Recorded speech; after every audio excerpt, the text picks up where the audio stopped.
Do il benvenuto a tutti voi, a nome mio sono Francesca Salvador, Presidente della Salus Bellatrix, alle conferenze del 13.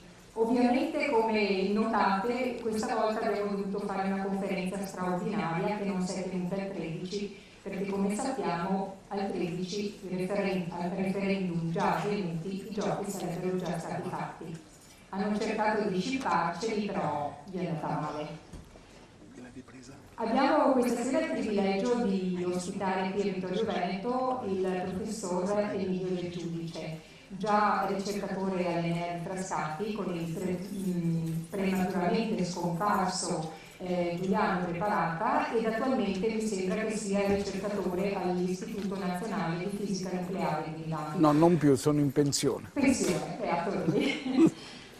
Ho fortemente voluto il professor Del Giudice e fra poco lo vedrete, perché non solo per la sua straordinaria preparazione, però anche per la sua capacità di trasmettere anche ai non addetti ai lavori concetti di fisica e fisica quantistica più avanzata in modo veramente comprensibile. Io dico che ascoltarlo è una gioia per il cuore e l'intelletto. Non voglio tediarvi oltre, do la parola al professore che questa sera ci parlerà della fusione fredda, una tecnologia tenutaci nascosta.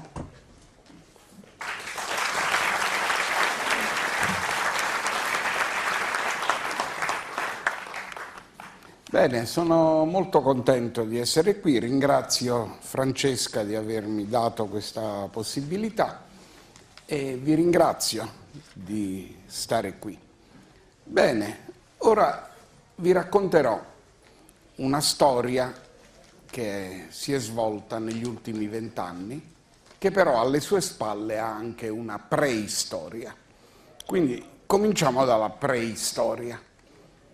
Bene, dopo il 1945, quando con le esplosioni delle bombe atomiche in Giappone, a Hiroshima e a Nagasaki, il mondo si trovò di fronte alla manifestazione di una nuova forma di energia, l'energia nucleare ha affascinato sia nel bene che nel male, anzi direi sia nel male che nel bene, tutta l'umanità. All'inizio questa forma di energia si presentava come la possibilità di liberare sterminate quantità di energia. Cioè, tanto per darvi un'idea, la bomba di Hiroshima aveva un nocciolo, quello che esplodeva, fatto da circa 7-8 kg, la cosiddetta massa critica, di uranio 235, poi vi spiego che vuol dire quel 235, che è esploso con la violenza di 20.000 tonnellate di tritolo. Quindi pensate, l'energia contenuta in 20.000 tonnellate di tritolo era compattata in 7 kg di materia. E com'è possibile questo? È possibile perché le energie che normalmente noi adoperiamo, per esempio accendendo il fuoco, o bruciando la benzina o bruciando il carbone, sono energie cosiddette chimiche, e la chimica dipende da processi che coinvolgono le attrazioni o le repulsioni degli elettroni degli atomi. Un atomo, che è l'unità fondamentale della materia, è un oggetto che è formato da un nucleo dentro il quale sono intrappolate delle palline che possono avere o possono non avere una carica elettrica, quindi se ce l'hanno si chiamano protoni, la carica è positiva, se non ce l'hanno si chiamano neutroni. Il numero di protoni dà quello che si chiama il numero atomico. La somma di protoni e neutroni dà quello che si chiama il peso atomico. Le proprietà chimiche sono date dalla carica elettrica, quindi perché, dato che l'atomo complessivamente deve essere neutro, deve essere circondato da un numero di elettroni uguale al numero di protoni. Quindi, per esempio, nel caso dell'uranio, il cui nucleo ha 92 protoni, ci vogliono 92 elettroni. Il numero di elettroni è quello che definisce le proprietà chimiche del corpo. stabilisce se un corpo è ferro oppure stagno oppure ossigeno e così via. Le interazioni tra gli atomi sono interazioni tra gli elettroni, perché gli elettroni stanno fuori, e le energie che si liberano sono dell'ordine di quelle che si chiamano gli electronvolt, cioè un electronvolt è l'energia che un elettrone assume quando è sottoposto al voltaggio di un volt. E quindi queste energie sono le energie che comunemente noi usiamo quando bruciamo la benzina nell'automobile o bruciamo il carbone e così via, sono le energie chimiche. Però se noi cominciamo a interferire nei nuclei, i nuclei non sono tenuti insieme da forze elettriche, ma sono tenuti insieme da forze nucleari, che sono 1.000.000 di volte più intense delle forze elettriche. Quindi nel nucleo, anziché parlare di electronvolt, parliamo di milioni di electronvolt, quindi energie di gran lunga più intense, e quindi si capisce come noi troviamo un fattore dell'ordine del milione tra le energie chimiche e le energie nucleari. Per cui 20.000 tonnellate sarebbero 20 milioni di chili, e l'energia che sta in 20 milioni di chili di tritolo a livello nucleare viene espressa da 7-8 chili di uranio. Quindi vedete, il rapporto è 2 milioni in questo caso. Quindi ecco perché le forze nucleari sono così intense. Le forze nucleari però, nonostante che siano 1.000.000 di volte più intense di quelle elettriche, però rispetto a quelle elettriche hanno uno svantaggio, che le forze elettriche hanno un raggio d'azione molto grande e le forze nucleari invece hanno un raggio d'azione piccolissimo.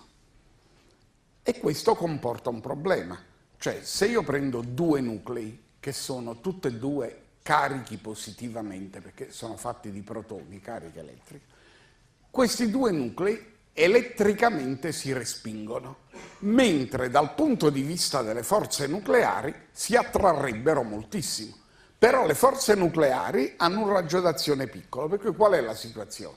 Che i due nuclei, quando stanno lontani, le forze nucleari non le sentono, però sentono quelle elettriche che sono repulsive. Quindi due nuclei che stanno lontani tra di loro si respingono. Perché conoscano l'attrazione nucleare, io le devo avvicinare moltissimo, devo sormontare la repulsione elettrica, arrivare a distanza breve quando scatta la passione travolgente e i due nuclei entrano appunto in questa fusione travolgente. Quindi il problema di fondere due nuclei è un problema difficile, cioè perché è difficile farli avvicinare i due nuclei a una distanza tale che le forze nucleari entrano in gioco. Ovviamente quando entrano in gioco poi si libera una quantità imponente di energia. Insomma, è come il caso di due possibili amanti che, se riuscissero a entrare in contatto, scoppierebbe una passione travolgente, però hanno un carattere difficile e insomma non riescono ad avvicinarsi. Per cui bisogna fargli trovare il modo di avvicinarli per produrre energia. Allora, come si può fare? Esistono due possibili scelte. Usiamo la metafora dei due amanti che vi dicevo prima. Abbiamo questi due personaggi che potrebbero avere una passione travolgente, però hanno un carattere antipatico, per cui non riescono a arrivare in intimo contatto. Allora ci stanno due modi per sormontare il problema: la forza o la persuasione o la seduzione. Prima scelta, la forza. Allora, che significa? Significa che i due si caricano talmente che poi si slanciano l'uno sull'altro con grande violenza e sormontano l'ostacolo. Cioè, nel caso specifico, dato che c'è una forza di repulsione elettrica, bisogna che i due nuclei vengano incontro con una tale velocità che l'energia cinetica che si sviluppa è così grande da sormontare la repulsione elettrica. Fatti i conti, Quanto deve essere grande questa energia cinetica? E purtroppo deve essere grandissima. La temperatura di un insieme di atomi è il valore dell'energia cinetica media, quindi possiamo esprimerlo in termini di temperatura. Perché un gas di nuclei dia luogo alla fusione nucleare è necessario riscaldarlo alla temperatura di almeno 60 milioni di gradi. Fate voi. Quindi 60 milioni di gradi è una temperatura che pone enormi problemi. Sulla Terra non c'è nessun materiale che resista a questa temperatura e che non si vaporizzi, per cui nei reattori bisogna fare in modo che questo gas così riscaldato non tocchi mai le pareti, se no le pareti vaporizzerebbero subito. Per cui ci vogliono dei magneti potentissimi che tengono raggruppate col loro campo magnetico i nuclei nel centro di questo recipiente. E però simultaneamente debbono stare legati al centro, cioè non debbono allargarsi fino a toccare le pareti, però simultaneamente debbono essere così veloci da raggiungere appunto la temperatura di 60 milioni di gradi. E questi sono due requisiti contraddittori tra di loro. Cioè è necessario che questi nuclei si sbattano moltissimo, ma simultaneamente stiano confinati. Capite che non è strano, alla luce di come ve l'ho raccontata io, che questo problema non è stato ancora risolto. O meglio, è stato risolto solo per un'applicazione militare, non per un'applicazione civile. E che l'applicazione militare è la bomba H. Infatti la bomba H è stata progettata in questo modo qui, che il gas di nuclei leggeri che fonde, tipicamente il deuterio, che è la versione pesante dell'idrogeno, cioè il nucleo di deuterio è fatto da un protone e un neutrone, mentre l'idrogeno normale è fatto da un protone solo senza neutroni. Quindi le proprietà chimiche sono tali quali, perché la carica elettrica è la stessa, ma le proprietà fisiche sono diverse perché il deuterio è un po' più pesante, perché il nucleo ha un neutrone in più. Bene, allora due nuclei di deuterio fanno, quindi un nucleo di deuterio è un protone e un neutrone, due sono due protoni e due neutroni, due protoni e due neutroni sono un nucleo di elio. E quindi ecco la fusione, due nuclei di deuterio fondono in un nucleo di elio, che però è un nucleo bollente perché ha dell'energia di troppo di cui si deve liberare. E come se ne libera? Spezzandosi e quindi emettendo un protone o un neutrone, e quindi tutto il resto se ne va in energia. Va bene, però questo processo accade se ci stanno svariati milioni di gradi di temperatura. Come si raggiunge questa temperatura? Facendo esplodere una bomba atomica. La bomba atomica a fissione. Io ho affrontato direttamente qui il problema della fusione, poi dovremmo aprire una parentesi per dire invece il problema della fissione, quello che alimenta le bombe atomiche normali o le centrali nucleari.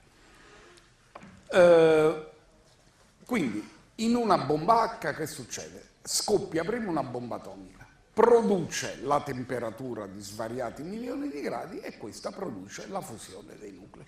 Quindi nella bomba H la bomba atomica è il detonatore della bomba H. Però capite bene che per un'applicazione civile io non posso far esplodere una bomba atomica, insomma distruggerei tutto. E quindi nelle applicazioni civili l'idea è quella di tenere confinati questi nuclei con potenti calamite e simultaneamente riscaldarli con potenti raggi laser. Però non è facile fare le due cose simultaneamente e quindi non è strano che non ci si sia ancora riusciti. Per cui gli scettici, e tra gli scettici mi ci metto pure io, dicono che la fusione nucleare calda è l'energia del futuro, ma in che senso? Nel senso che non avrà mai un presente, perché i due problemi da risolvere sono così contraddittori che non è una meraviglia che finora non sono stati risolti. E comunque, dato e non concesso che vengano risolti, la cosa richiederà dei costi talmente giganteschi che l'energia prodotta benché abbondante, non sarà affatto economico. Bene, allora qual è una via alternativa che non presenti queste difficoltà della fusione calda? E la via alternativa è la seduzione. Riprendiamo la metafora di prima. Noi abbiamo una coppia di possibili amanti che, se arrivi in contatto, sviluppa una passione travolgente, però c'ha la difficoltà dell'incontro perché hanno un cattivo carattere. Allora in questo caso qual è una soluzione? Che una vecchia zia li invita entrambi a casa propria, si siede al centro del divano, si fa sedere una alla sua sinistra, una alla sua destra, entrambi vedono solo la zia, a cui vogliono bene e quindi da cui sono attratti, quindi si avvicinano. Quando si sono avvicinati abbastanza, la vecchia zia si toglie di mezzo e i due si trovano in intimo contatto. E questa è l'idea. Quindi possiamo dire, sempre nell'ambito di questa metafora che sto usando, che l'idea della fusione calda corrisponde all'ideologia dello stupro, invece l'idea della fusione fredda corrisponde all'ideologia della seduzione aiutata dalla complicità degli amici, delle zie, eccetera. Fuori di metafora, chi è la vecchia zia? Allora supponiamo che noi i nostri nuclei non li facciamo incontrare nello spazio vuoto dove non c'è nessun altro, ma li facciamo incontrare all'interno della materia, cioè per esempio all'interno di un metallo. Che cos'è un metallo? Un metallo è un pezzo di materia in cui c'è un notevole numero di elettroni liberi o quasi liberi, che sono gli elettroni di conduzione. Infatti i metalli conducono la corrente perché? Perché dato che ci sono elettroni liberi, se io applico un campo elettrico, questi elettroni cominciano a muoversi secondo le linee del campo elettrico e quindi ecco la corrente, che è uno spostamento di elettroni. Quindi un metallo, ecco perché si usano i metalli, un metallo è un pezzo di materia dove ci sono elettroni liberi. Per ragioni su cui torneremo nel seguito, questi elettroni non stanno isolati, cioè non formano un gas per i fatti loro, ma hanno una certa vita sociale, amano formare comitive. Queste comitive di elettroni producono una consistente carica elettrica negativa e, dato che cariche di segno opposto si attraggono, allora che abbiamo? Una comitiva di elettroni. Arriva un nucleo da un lato, un nucleo dall'altro lato e sono attratti dal blob di elettroni. Ecco la vecchia zia. Cioè, i due nuclei non si vedono direttamente perché ci stanno gli elettroni in mezzo. E allora gli elettroni da un lato tirano un nucleo, dall'altro lato tirano l'altro nucleo e li fanno avvicinare, fino a che i nuclei non arrivano a una distanza così piccola in cui le forze nucleari si fanno sentire. A questo punto è fatta. Questa è la fusione fredda. Fredda perché? Perché non è necessario caricare i nuclei di tutta questa energia cinetica che si usa nella fusione calda.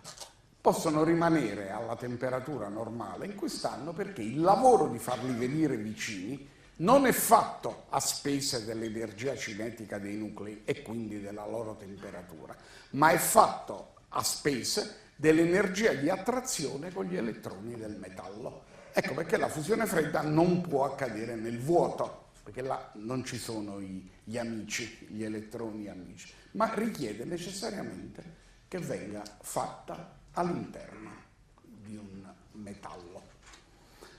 Bene, questa è l'idea fondamentale della fusione fredda. Voi mi potete dire e chiedere, ma come mai un'idea che sembra, mi potrete accusare di dire tu forse ci stai imbrogliando, perché se fosse tutto così semplice, così ragionevole come sembra, perché io purtroppo sono nato a Napoli, ho le doti di un avvocato napoletano che fa le cose facili. Dice, ma ci debbono essere delle difficoltà se tanta gente si oppone, dice che non è vero. Perché? Anche questo lo esamineremo tra un momento. Perché prima di fare un passo successivo dobbiamo affrontare un problema, che è quello delle proprietà collettive di un insieme di particelle. Perché un altro aspetto che sta, un'altra delle caratteristiche del modo di pensare della scienza fino a pochi anni fa, perché oggi siamo per fortuna nel corso di una rivoluzione scientifica. Fino a pochi anni fa la gente, gli scienziati, si concentravano sulle proprietà degli atomi come se fossero singoli e davano per scontato che l'insieme derivasse dagli atomi che si univano tra di loro sulla base di forze. Non veniva presa in considerazione la possibilità che gli atomi potessero sviluppare spontaneamente dei comportamenti collettivi. Questa invece è la scoperta recente, che nasce storicamente con lo studio, per esempio, della superconduttività dei metalli. Fin dal 1911 venne scoperto da un fisico olandese che al di sotto di una certa temperatura molto bassa alcuni metalli acquistavano una resistenza elettrica nulla. Che vuol dire? Vuol dire che una corrente elettrica si propagava senza perdere energia e quindi non si esauriva mai. Quindi in un cavo superconduttore vuol dire che si prende un metallo, per esempio il piombo, al di sotto di una temperatura di 270 gradi sotto zero, questo piombo ha una resistenza elettrica che diventa zero, il che vuol dire che gli elettroni si muovono tutti insieme senza perdere energia, senza urtarsi tra di loro, senza sviluppare attriti, sviluppano un moto collettivo. Anziché essere una folla, come sono di solito, diventano un corpo di ballo o, se preferite, un battaglione in marcia. Cioè si sviluppa spontaneamente un ordine all'interno della materia. Questa proprietà del collettivo era estranea alla mentalità media degli scienziati, per cui il fenomeno della superconduttività per più di 50 anni restò noto ma non spiegato. E la spiegazione è nata con l'origine dello studio dei fenomeni collettivi, che è cominciato solo da qualche decennio e che ha già prodotto dei risultati. Fatemi dire in sintesi com'è che la materia sviluppa un comportamento collettivo. Questo richiede, per capire questo, acquisire un concetto base della fisica quantistica, che è la fisica nata all'inizio del Novecento e che differisce dalla fisica così come l'hanno concepita Galileo e Newton. E vi dico in sintesi qual è la differenza. Nella fisica, che corrisponde a quella che tutti avete studiato a scuola, formulata da Galileo e Newton, la materia è concepita come inerte, infatti obbedisce al principio di inerzia, cioè nel senso che un corpo normalmente, se è isolato, nessuno lo tocca, non è soggetto a forze, si muove di moto rettilineo uniforme e di cui un caso particolare è la quiete, comunque va. E basta, e non fa altro, si muove di moto rettilineo uniforme. Per avere una deviazione da questo moto bisogna applicare una forza. Senza l'applicazione della forza, che si traduce in una somministrazione di energia, cioè io per applicare una forza devo dare dell'energia, o dell'impulso, diciamo. Per fare questo, per applicare una forza devo intervenire. Quindi vuol dire che se non applico nessuna forza, quel corpo rimarrà eternamente nel suo stato di moto iniziale. Quindi in questa concezione la materia è inerte, fa qualcosa soltanto se qualcuno dall'esterno interviene. Nella fisica quantistica invece questa concezione inerte della materia è abbandonata e la materia è concepita come capace di fare fluttuazioni spontanee. chi di voi ha studiato filosofia si ricorderà che questa è appunto la differenza tra la concezione della natura del filosofo Democrito, che concepiva la materia fatta di atomi, ognuno dei quali si muoveva in linea retta, quindi obbedendo al principio di inerzia. Invece per Epicuro gli atomi fluttuavano, come dice il poeta Lucrezio, i corpi hanno il clinamen, cioè possono deviare dal loro cammino spontaneamente e quindi hanno queste fluttuazioni. Questa è la fondamentale differenza tra fisica classica e fisica quantistica. Allora può sorgere l'idea, ma possiamo noi essere in grado di sintonizzare tra di loro le fluttuazioni degli atomi in maniera che anziché fluttuare ognuno per fatti propri, cioè ballare un rap, in qualche modo invece fanno una danza campestre, cioè cominciano a formare un corpo di ballo e fluttuano in fase. Questa possibilità non richiede l'uso di energia perché non c'è forza. Ripetendo di nuovo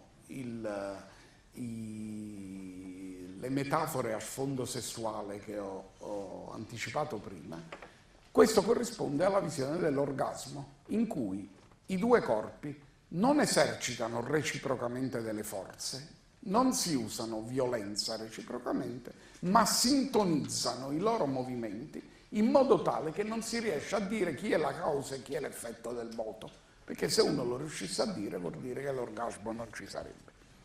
Ecco, e in una certa misura l'emergere di proprietà collettive nella materia nasce proprio da questo.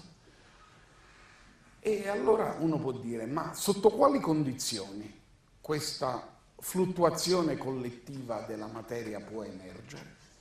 E si è studiato e la conclusione di questi studi è la seguente, che siccome la materia è fatta di particelle cariche elettricamente, quindi il campo elettromagnetico svolge una funzione, allora quando una particella fluttua produce un campo elettromagnetico, il quale a sua volta mette in moto gli altri corpi e così via. Quindi c'è un processo di dare e avere. Una particella fluttua, produce un campo, il campo fluttua e fa fluttuare le particelle, che fluttuando fanno rifluttuare il campo e così via. C'è un processo molto complesso che è un processo di reciproco adattamento, cioè in qualche modo uno inizia fino a che in un tempo molto breve, adesso vi porterò subito un esempio di come questo può accadere, cioè dato che c'è il campo elettromagnetico che media tra di loro le fluttuazioni degli atomi, alla fine si può raggiungere in date condizioni uno stato di equilibrio per cui queste particelle entrano in uno stato collettivo e si muovono tutte insieme e muovendosi tutte insieme si attraggono. Ovviamente questo è possibile solo se le particelle sono in gran numero, perché a livello dei due corpi, quando i fisici tradizionali erano la sola cosa che i fisici tradizionali studiavano, di questa interazione collettiva ovviamente non c'è traccia. Bisogna arrivare, perché nella loro normalità e nel loro isolamento le proprietà collettive non ci sono, però appaiono in queste circostanze. Bene. Aspettate un momento, ho perso un istante il filo, cosa vi volevo dire ora? Ecco, no, vi volevo dire, ecco sì, l'esempio che vi volevo portare. Purtroppo non l'ho portato con me, ma quindi credetemi, ve lo descrivo. È un esperimento molto bello, sarebbe stato molto bello se ve l'avessi potuto mostrare. Supponete di prendere dei corpi capaci di oscillare, per esempio dei diapason, sapete cosa sono i diapason? Prendiamo 5 diapason, no? Capaci che ognuno dei quali corrisponde alla stessa frequenza, tutte e 5, e supponete che io li dispongo su questo tavolo, cioè su una superficie solida, incapace di oscillare, e li eccito, tutte e 5, Allora, che succederà? Che i 5 diapason oscilleranno e daranno luogo a un suono, ognuno per i fatti propri, ognuno indipendentemente dagli altri, ognuno dipende dalla particolare modalità con cui l'ho eccitato. E però i 5 non sono in accordo tra di loro. Adesso invece facciamo un esperimento diverso. I 5 diapason, anziché sul tavolo, li metto su una superficie un po' instabile. Per esempio, prendo 4 recipienti di Coca-Cola, per esempio, 4 lattine di Coca-Cola.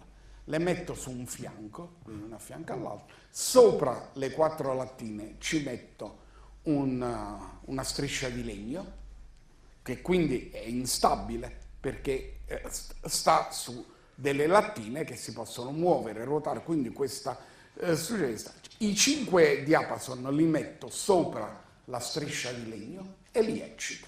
Allora cosa succede? Succede che in un tempo brevissimo, dell'ordine di pochi secondi, i 5 diapason sono accordati tra di loro.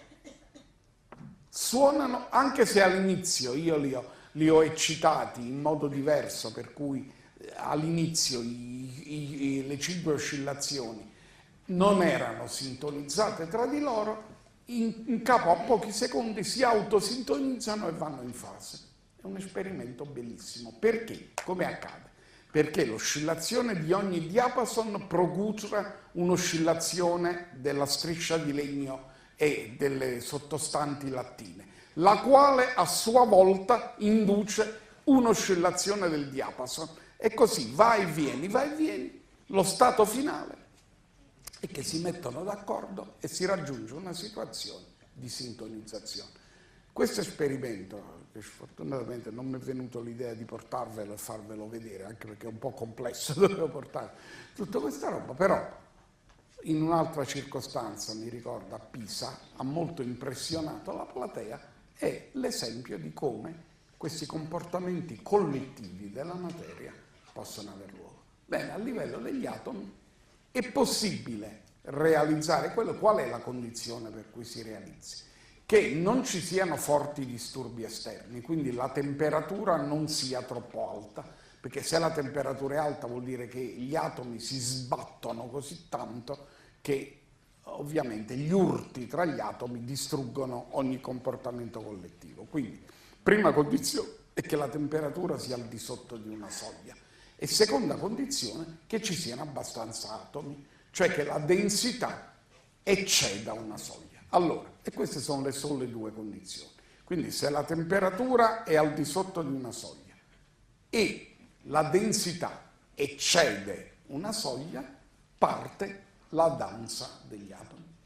E se ci pensate, questa concezione vi rende conto dell'esistenza di differenti stati di aggregazione della materia. Perché? Perché ad alte temperature, quando gli urti tra gli atomi sono molto violenti, non c'è sostanzialmente proprietà collettiva. La parola tecnica che noi usiamo è coerenza, quindi coerenza vuol dire che gli atomi si muovono all'unisono tra di loro. Quindi non c'è coerenza. E ho il gas, in cui ogni atomo si muove indipendentemente dagli altri. La parola gas, tra l'altro, è la contrazione della parola caos. Venne inventata da un olandese, Van Helmont, nel 600 per indicare un insieme caotico di atomi. Questo è il gas. Adesso abbassiamo la temperatura finché raggiungiamo un valore critico della temperatura in cui si forma il liquido. Che cos'è il liquido? È un insieme molto più denso. Per esempio nel caso dell'acqua il rapporto di densità tra il liquido e il gas è 1600, vuol dire che gli atomi si avvicinano moltissimo tra di loro e si muovono all'unisono. Abbasso ancora la temperatura o il solido. Qual è la differenza tra il liquido e il solido? A posteriori vi posso dire, quindi credetemi per fede, che il liquido è quando diventano coerenti gli elettroni e il solido è quando diventano coerenti anche i nuclei. Ecco, questa è la differenza. Allora, questo processo di coerenza è quello che fa sì, e quindi chiudiamo 2 buchi che mi ero lasciato alle spalle, che nei metalli gli elettroni non formano un gas, ma formano un liquido in effetti, cioè gli elettroni si muovono, gli elettroni di conduzione si muovono all'interno del gas in comitive, non da soli, non isolata, non indipendentemente gli uni dagli altri. E questo è un primo risultato. Il secondo risultato spiega perché i nuclei a partire da una certa soglia di densità cominciano a fondere, perché i nuclei singolarmente presi si respingono, però grazie al giochetto dell'attrazione con gli elettroni io ne aumento la densità, quindi li faccio avvicinare tra di loro, fino a che non raggiungo la soglia a cui tra i nuclei scatta la coerenza. A questo punto i nuclei si attraggono, non c'è più repulsione elettrostatica e si attraggono fino al punto che partono le fusioni, cioè fino al punto che si avvicinano fino alla distanza a cui le forze nucleari entrano in gioco. E così parte la fusione nucleare. Più semplice di così. Pensate a un istante alla differenza. Sul filo della fusione calda, che non è stata ancora raggiunta, i paesi europei hanno fatto partire recentemente un programma che si chiama ITER, che sono le iniziali di International Thermal Energy Reactor, ITER si chiama, che sarà fatto in Francia, a Cadarache, che costerà varie decine di miliardi di euro e che bisognerà aspettare il 2035 per sapere se la fusione si può fare o no, per sapere se si può fare, non che la si fa, e per aspettare la data in cui si possa fare non prima del 2050. Se pensate che io, che adesso ho 71 anni e mezzo, sono nato all'inizio del 40, quando cominciai a appassionarmi di fisica, che era a metà degli anni 50, ci fu un primo annuncio che venne dall'Inghilterra, era il 55-56, in cui si parlava di una macchina Z che era stata elaborata dagli inglesi, che diceva che se questa macchina aveva successo la fusione sarebbe stata avvenuta in 10 anni. 10 anni dopo il 55 era il 65. Alla fine degli anni 60 ci fu un'altra fondamentale scoperta nella fisica dei plasmi, quella del cosiddetto tokamak, che era il recipiente che vi ho descritto all'inizio con i magneti e i laser, che diceva che se questo esperimento aveva successo la fusione sarebbe stata realizzata in 20 anni. Oddio, i tempi si allungano invece che accorciarsi. 10 anni fa mi hanno detto, bene, adesso l'aspettativa è il 2050. Ecco, capite adesso la ragione del mio scetticismo quando dico è l'energia del futuro, nel senso che non avrà mai un presente. Perché? Perché capite l'enorme costo che per non voler affrontare il problema delle proprietà collettive, che richiede la complessità che vi ho detto ora, vogliono risolvere il problema con la pura spesa di energia e con la bruta forza, cioè raggiungendo quel livello energetico in ogni singolo nucleo, in cui ogni singolo nucleo riesce a sormontare la repulsione degli altri nuclei. Questo richiede svariati milioni, almeno 60 milioni di gradi di temperatura e quindi ha un costo gigantesco. Invece, e quindi costi previsti decine di miliardi di euro. Invece, fusione fredda. Qual è stato il costo dell'esperimento di Fleischmann e Pons? Con i dollari degli anni 80, 20.000 dollari, che i due ricercatori, Fleischmann e Pons, hanno estratto dai propri risparmi. Infatti 20.000 dollari all'epoca corrispondeva a circa 100 milioni di lire dell'epoca, che possa corrispondere ai risparmi di un professore universitario di grado elevato. E con questo costo hanno realizzato. Capite la rabbia di chi con decine di miliardi di euro o di dollari, secondo i casi, secondo le nazioni a disposizione, non è riuscito ad ottenere un risultato che queste due facce di fesso invece ottengono con pochi dollari. C'è da impazzire della rabbia. E quindi, oltretutto c'è un altro punto, perché quali sono le invenzioni che nella società moderna hanno successo? Le invenzioni che mettono in moto grandi capitali. Perché allora, vedete, la cosa costa assai e quindi chi le produce può avere grandi incassi, eccetera. E paragonate questo invece con un metodo che praticamente qualunque artigiano si fa a casa sua con una spesa modesta. E allora non ci si guadagna più. Queste sono le invenzioni da stroncare, evidentemente. Va bene. Allora, più o meno il principio ve l'ho esposto. Se alcuni di voi hanno interesse possono fare domande per chiarire particolari.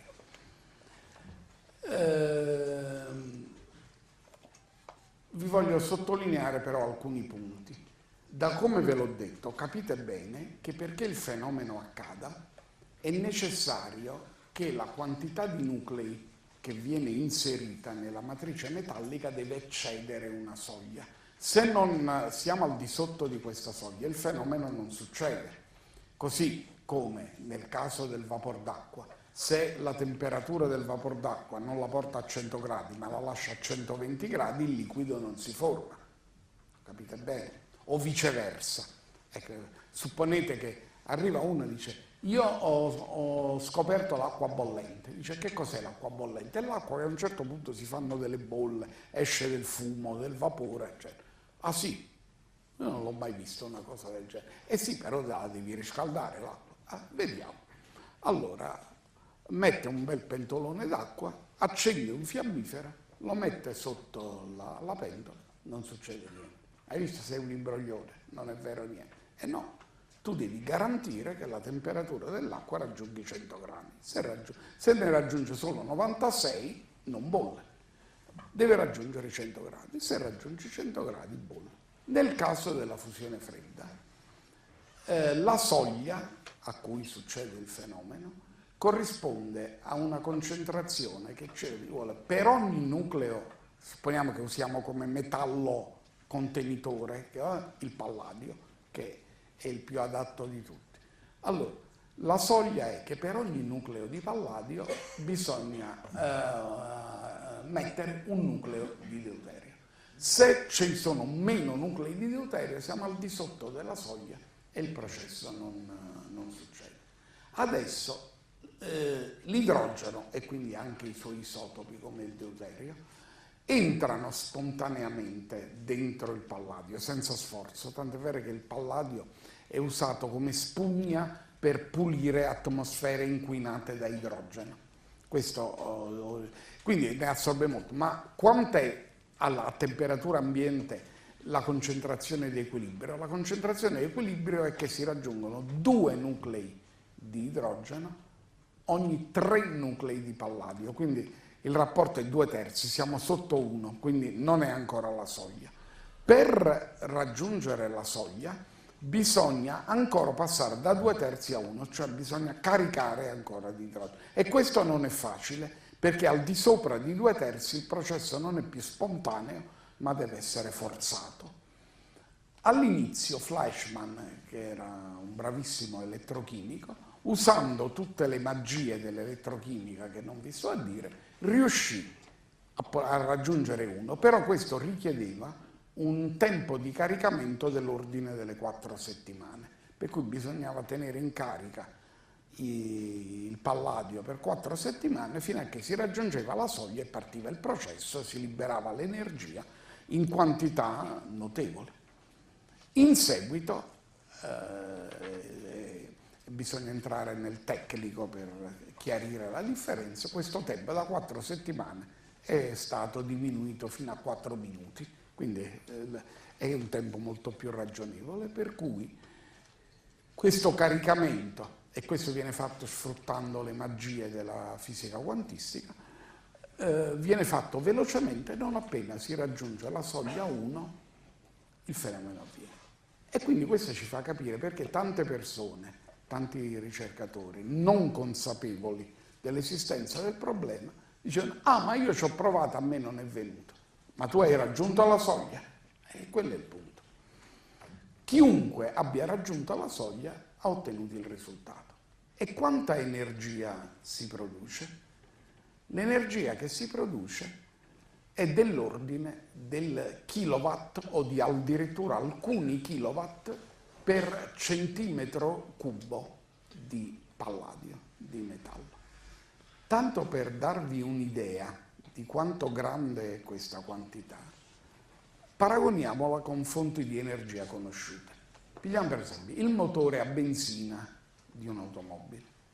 Allora pigliamo una macchina, un'automobile di 2 litri di 2000 centimetri cubici di cilindrata che abbia una potenza di 150 cavalli. Allora, 100 cavalli corrispondono a 73 kW, quindi 150 cavalli sono all'incirca 110 kW. Quindi il motore dell'automobile produce 110 kW di potenza in un volume di 2000 centimetri cubici, il che vuol dire che produce 55 watt per centimetro cubo. Un reattore nucleare, che è più intenso, quindi deve produrre di più, è un oggetto che, per esempio, pigliando i reattori che i francesi adesso producono e che tentano, spero senza successo, di vendere all'Italia, ha una potenza dell'ordine dei 1000 megawatt, cioè 1000 megawatt corrisponde a 1.000.000 di kilowatt. Quindi 1.000.000 di kilowatt. Quant'è il volume di un reattore nucleare? Dell'ordine dei 10 metri cubi. Quindi 10 metri cubi corrispondono a 10 milioni di centimetri cubici, quindi facciamo il rapporto, abbiamo detto 1 miliardo di kilowatt, diviso, insomma, vengono 100 watt per centimetro cubo.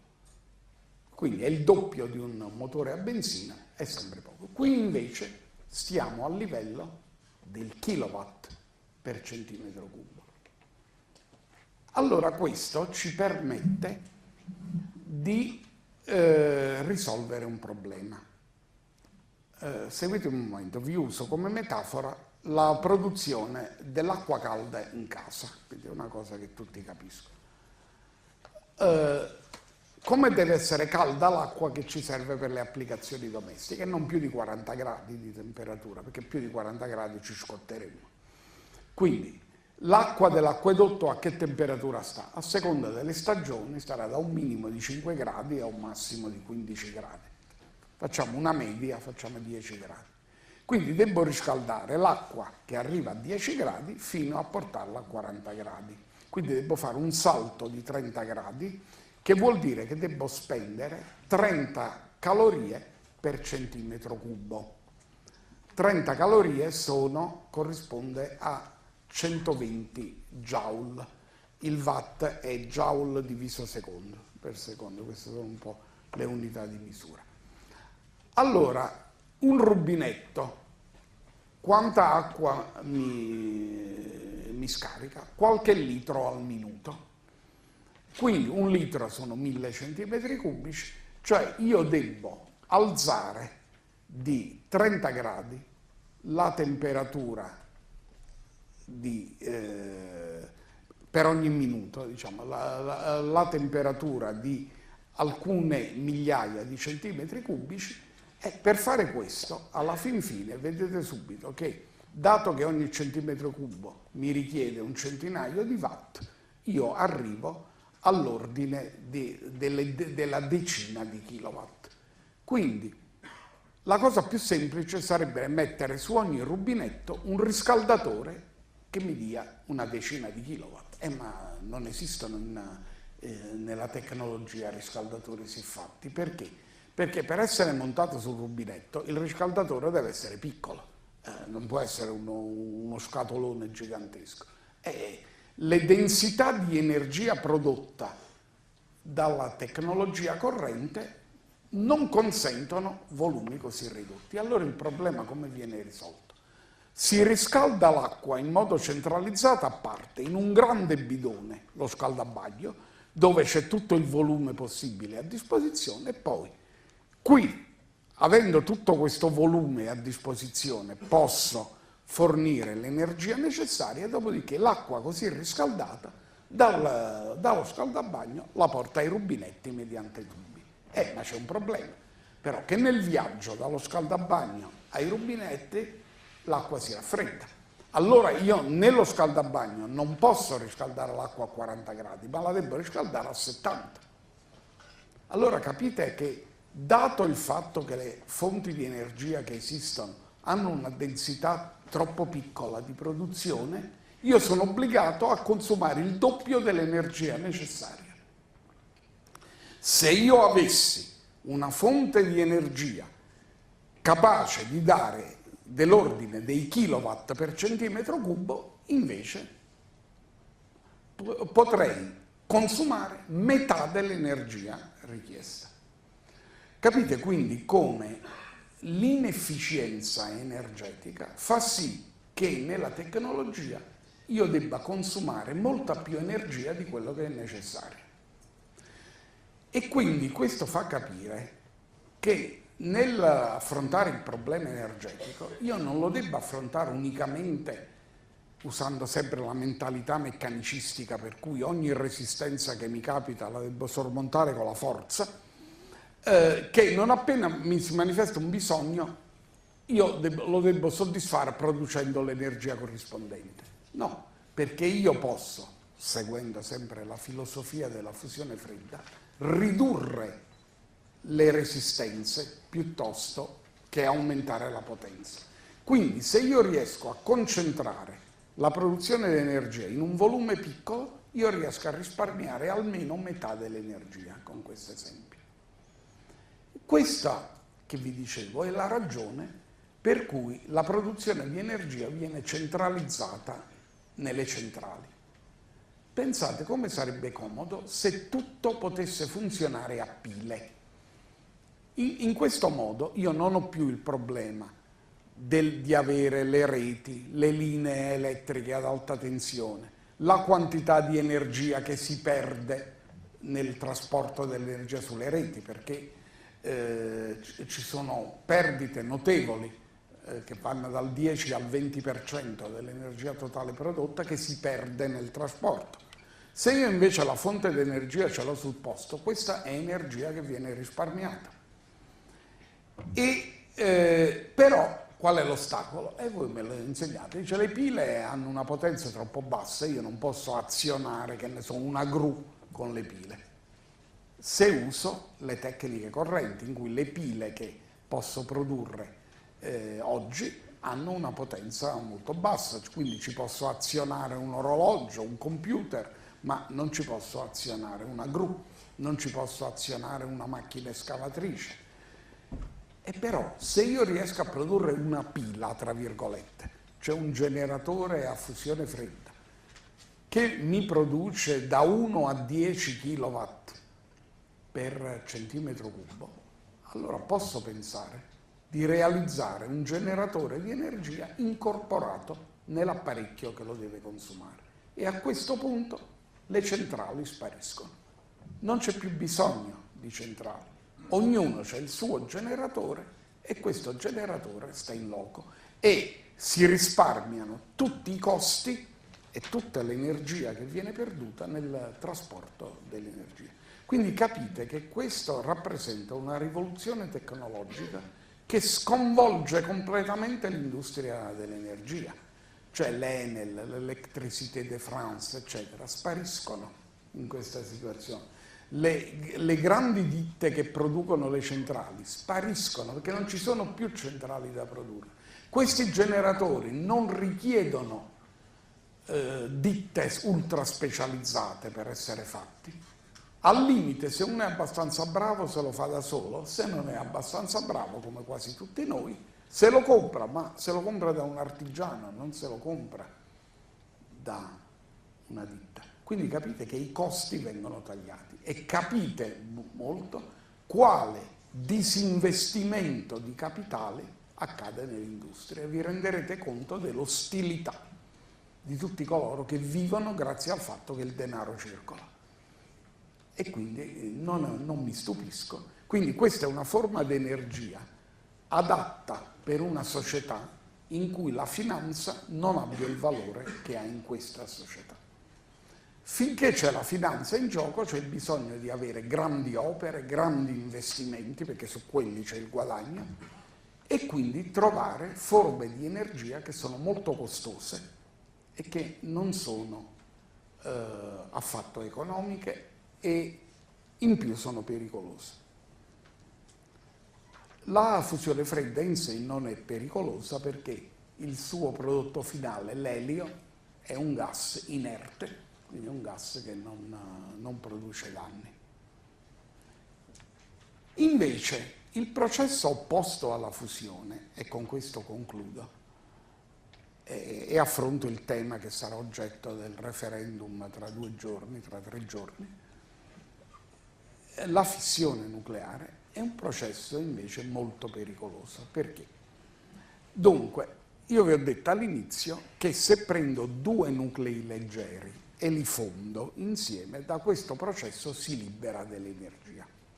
Se però vado dal lato opposto della scala dei nuclei, cioè vado ai nuclei pesanti, come l'uranio per esempio, il cui nucleo, cioè il deuterio è fatto da un protone e un neutrone, l'elio è fatto da 2 protoni e 2 neutroni, l'uranio è fatto da 92 protoni e un numero variabile tra 143 e 146 neutroni.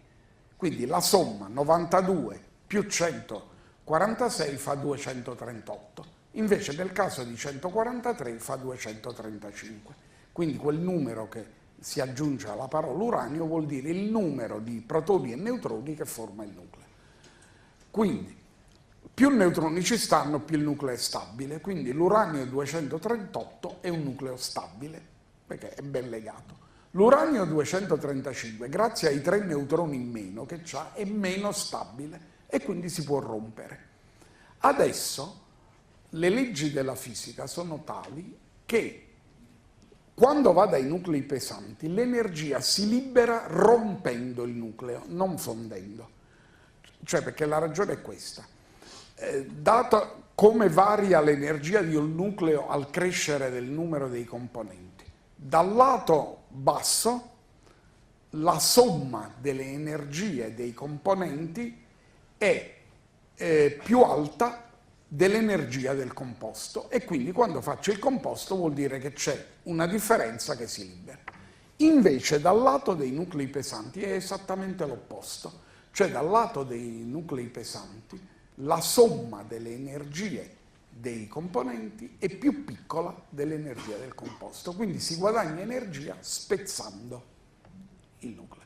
Ecco perché guadagno energia o spezzando un nucleo pesante, fissione, o fondendo 2 nuclei leggeri, fusione.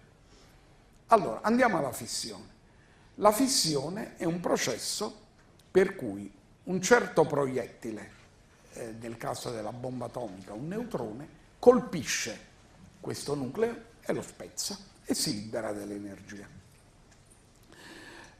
Il processo diventa spontaneo, a cascata, come si dice, se sto in una situazione in cui un neutrone spezza un nucleo, questo nucleo spezzandosi libera un paio di neutroni, questi a loro volta vanno a colpire altri nuclei e così via e così via. Questa è la reazione a catena finché si rompe un nucleo di nuclei abbastanza grande che libera una grande quantità di energia.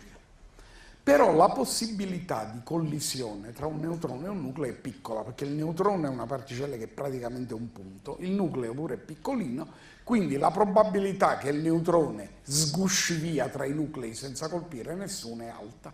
Per avere la certezza che il neutrone colpisca sicuramente un nucleo, io devo pigliare un pezzo di materia piuttosto grande. E questa è la ragione dell'esistenza della massa critica, quella che si chiama la massa critica. Cioè, per avere una esplosione nucleare io devo avere una certa massa minima di uranio 235, per esempio. Quando si raggiunge questa massa massima l'esplosione è immediata e spontanea. Allora, per fare questo in una bomba atomica si fa così. si divide l'uranio 235 in frammenti, ognuno dei quali è più piccolo della massa critica e quindi non esplode. Quando è prevista l'esplosione, un congegno proietta i vari frammenti uno addosso all'altro, per cui si forma una massa unica, si raggiunge la massa critica e c'è il botto. Ecco, questo è il... Naturalmente per fare questo i nuclei debbono essere nuclei di uranio 235, perché se ci stanno mescolati il 238 e il 238 si prende il neutrone senza spezzarsi, si trasforma, avendo un neutrone in più, in uranio 239 che è instabile sotto le forze nucleari, per cui si genera un processo per cui due neutroni diventano protoni acquisendo una carica elettrica e quell'uranio diventa plutonio, il quale plutonio lui sì che è fissile. E quindi in questo senso, se io prendo una massa di uranio naturale in cui nell'uranio naturale il 99,3% di tutti i nuclei è 238 e lo 0,7% è 235. In questa condizione una massa di uranio naturale produce energia lentamente, perché produce energia solo quando chi viene rotto è il nucleo di uranio 235. Però produce energia lentamente, però produce anche plutonio, perché gli urti più probabili tra i neutroni e l'uranio 238 danno luogo a nuclei di plutonio. Per cui tipicamente un reattore nucleare è un produttore di plutonio. E qua vi rendete conto di un primo segreto che pochi mettono in rilievo. L'energia è solo un sottoprodotto di un reattore nucleare. Un altro prodotto importante del reattore nucleare è il plutonio, che serve per fare le bombe atomiche. Quindi i reattori nucleari sono intrinsecamente connessi con l'attività militare e non a caso i paesi che investono di più in reattori nucleari sono i paesi interessati alla bomba atomica, in primo luogo la Francia. La Francia si è fatta 59 reattori nucleari non per produrre energia, ma per farsi la bomba atomica. Perché che cosa si era scoperto? Che c'erano numerose barre di uranio esterne al catafalco che teneva chiuso il reattore. Stavano fuori e quindi per questo motivo, stando fuori, hanno inquinato l'ambiente. E perché stavano fuori? Evidentemente stavano lavorando per estrarre il plutonio dalle barre. E perché dovevano estrarre il plutonio? Per accantonarlo per fare un domani le bombe atomiche. E vedete che questo sia chiaro, che il plutonio non ha altri usi, oltre quello di farci le bombe atomiche. Va bene, se uno vuole fare invece una bomba atomica può usare o il plutonio prodotto alle centrali nucleari oppure deve estrarre l'isotopo 235 dall'uranio naturale, quello che si chiama uranio arricchito. Cioè uno riesce con metodi fisici piuttosto complessi ad aumentare la percentuale di uranio 235 dallo 0,7%, che è il valore che ha di solito, fino a valori superiori al 90%, ai quali valori si ha un oggetto nucleare. Però c'è un altro fatto, i processi di fissione, dato che quando il nucleo si rompe emette frammenti da tutte le parti, sono radioattivi, cioè questi frammenti emessi colpiscono la materia circostante, la rendono instabile e quindi si produce radioattività e questo è inevitabile. Adesso uno dice va bene, però io per combattere la radioattività prodotta dai reattori nucleari, metto i reattori nucleari all'interno di contenitori, per esempio muri di cemento spessi metri, più pareti di metallo spesse decimetri, in maniera che questa copertura assorbe la radiazione e impedisca che venga fuori, se non in quantità minime. E qua c'è un problema, dopo aver esposto il quale smetto. Il problema è il seguente. Una radiazione nucleare che influenza ha su un organismo vivente? in particolare un corpo umano, ma anche gli altri viventi, piante, animali, eccetera.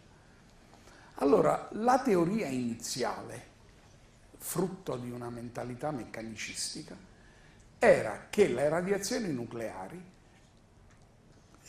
colpendo le molecole che formano la materia vivente, vi trasferivano dell'energia e perciò le squassavano, le sconquassavano, le rompevano, e questo ovviamente danneggiava la struttura biochimica dell'organismo. Maggiore era l'energia trasferita, maggiore era lo sconquasso. Per cui l'idea era che gli effetti della radiazione fossero proporzionali alla dose, cioè alla quantità di energia trasferita. Per cui se uno riusciva ad abbassare la dose al di sotto di certi limiti, si garantiva una certa sicurezza. Questa era l'idea. Però questa teoria ha avuto delle smentite, nel senso che ormai esistono alcune centinaia di reattori nucleari costruiti nel mondo e sono stati fatti degli studi epidemiologici sulla distribuzione di malattie nelle zone immediatamente circostanti i reattori nucleari, paragonate invece alle zone lontane dai reattori nucleari. E io ve ne voglio citare solo uno di questi, che è uno studio fatto dall'Università di Magonza in Germania sui reattori nucleari tedeschi. È possibile che questo studio non sia estraneo alla decisione del governo tedesco di chiudere tutti i reattori nucleari. Allora, in Germania ce ne sono 17 reattori nucleari. Allora, è stata presa per ogni reattore l'area di 5 km intorno al reattore. È stato preso l'insieme delle 17 aree di 5 km e è stata misurata su un periodo di 20 anni, dal 1983, quando lo studio è iniziato, al 2003, quando è stato concluso, il numero di cancri, leucemie, malformazioni genetiche per classi di età, cioè bambini, adolescenti, persone mature, vecchi, eccetera, e sesso, maschi e femmine. E si è osservato che a partire da 2-3 anni successivi all'entrata in funzione delle centrali, questo numero di casi, che inizialmente era più o meno nella media nazionale, si impennava e cresceva di circa 5 volte, con picchi per i bambini e le donne giovani, mentre per le persone anziane la differenza era minore. Soprattutto i bambini venivano colpiti e le donne in età generativa.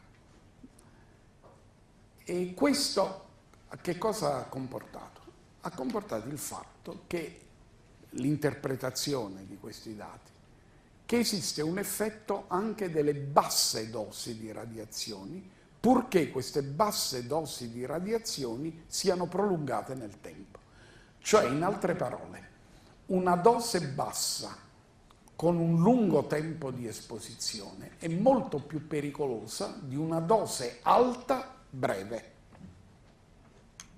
Cioè, in sostanza, lo studio epidemiologico mostra che, a parte chi è morto ucciso immediatamente dallo scoppio, il numero di persone che a Hiroshima, che hanno avuto la fortuna di non morire subito e quindi sono rimaste in vita, hanno però preso delle radiazioni, quindi negli anni successivi la percentuale di morti essenzialmente per cancro e leucemie, ovvero la percentuale da parte delle donne che partorivano di dar luogo a figli malformati, questa percentuale era molto alta, mentre la percentuale di persone che morivano per le conseguenze immediate delle radiazioni era minore del previsto. Cioè, all'inizio ci fu quasi un respiro di sollievo, dicete, beh, tutto sommato a Hiroshima sono morte meno persone di quello che ci si sarebbe aspettato per l'effetto delle radiazioni. Però se uno comincia a vedere che cosa è successo nei 30 anni successivi, scopre che c'è questa curva. Quindi questo fa capire che c'è un fraintendimento. Quando la gente dice che l'industria nucleare non ha mai ammazzato nessuno, è vero nel senso che nessuno colpito da una radiazione nucleare cade stecchito per terra e muore all'istante. Però è come col fumo o con l'amianto. È chiaro che se uno fuma una sigaretta non è che muore all'istante, però se è un forte fumatore e uno aspetta un certo numero di anni, la probabilità che sviluppi un tumore al polmone è alta, così come se ha a che fare con l'amianto. Certo, entra in un luogo dove è ricco di amianto e non è che muore subito, campa un certo numero di anni, però dopo un po' si ammala di quel tipo di cancro alla pleura, che ha fatto sì che l'amianto venisse eliminato. E quindi il problema della sicurezza dei reattori nucleari è questo. Il problema delle possibili esplosioni che sono verificate in alcuni casi come Fukushima è un problema aggiuntivo, ma sulla base di quello che vi dico, le centrali nucleari sono pericolose anche se non esplodono. Perché? Perché essendo all'origine di questa emissione radioattiva a basso livello, perché il grosso è contenuto nella scatola che tiene chiuso il reattore, però non si può impedire che esca fuori, ci sono degli sfiatatoi da cui esce il vapore, insomma c'è sempre un'emissione al di fuori e questa emissione, che in principio era considerata tollerabile, in realtà sul lungo periodo non lo è e dà luogo a questi casi. Infine, il fatto che questa forma di energia nucleare da fissione richiede necessariamente grandi volumi per l'esistenza della massa critica, che vi ho detto, per tutte queste cose qui. Non può dar luogo a generatori domestici, dà luogo necessariamente a megacentrali con tutti i problemi di perdita di energia nella trasmissione, eccetera, di costi dovuti alla complessità della struttura, per cui spesso e volentieri si hanno guasti. Più complessa è una struttura, maggiore è la probabilità che ci sia un pezzo che si guasta. Infatti molte centrali hanno avuto lunghi periodi di interruzione dell'attività per riparazione guasti. Ecco, allora, in questo senso, proprio perché si sviluppi una diversa civiltà energetica, cioè una civiltà energetica fondata essenzialmente sul generatore adeguato all'applicazione, quindi che si accende e si spegne nel momento in cui se ne ha bisogno, che è a chilometro zero, come si dice adesso con i prodotti agricoli, cioè che non deve affrontare i costi della trasmissione, con tutti anche i pericoli. Voi sapete che le linee elettriche a alta tensione producono campi elettromagnetici che possono essere dannosi per la salute. Questo problema viene eliminato avendo questo. E infine, grazie al fatto di fare tutti questi risparmi, a parità di bisogno da soddisfare, si consuma meno energia. Per questi motivi è necessario, per convincere, per eliminare le resistenze all'applicazione di questa diversa forma energetica. La fusione fredda non è l'unica, tutte le altre energie cosiddette rinnovabili soddisfano agli stessi bisogni. Esistono anche forme non nucleari di energia, ve ne cito una. Qual è la più spettacolare manifestazione energetica che esiste sulla Terra? Il fulmine. Il fulmine è un fenomeno che mette in campo energie gigantesche. E chi è l'origine di queste energie? Le nuvole. E le nuvole di che cosa sono fatte? Di goccioline d'acqua e basta. Nelle nuvole non c'è né carbone, né petrolio, né energia nucleare. Quindi l'unica sorgente di questa gigantesca energia che esce dal fulmine sono le goccioline d'acqua. E com'è possibile che le goccioline d'acqua sono capaci di liberare tutta questa energia? Questo oggi lo cominciamo a capire. E non è impossibile che venga il momento in cui la principale fonte energetica a disposizione non sarà più neanche la fusione fredda, ma sarà l'acqua, attraverso non processi chimici, ma processi fisici che corrispondono al fatto che quel concerto, quel moto collettivo delle molecole di cui vi parlavo, viene temporaneamente spezzato e l'energia che vi era connessa viene resa disponibile.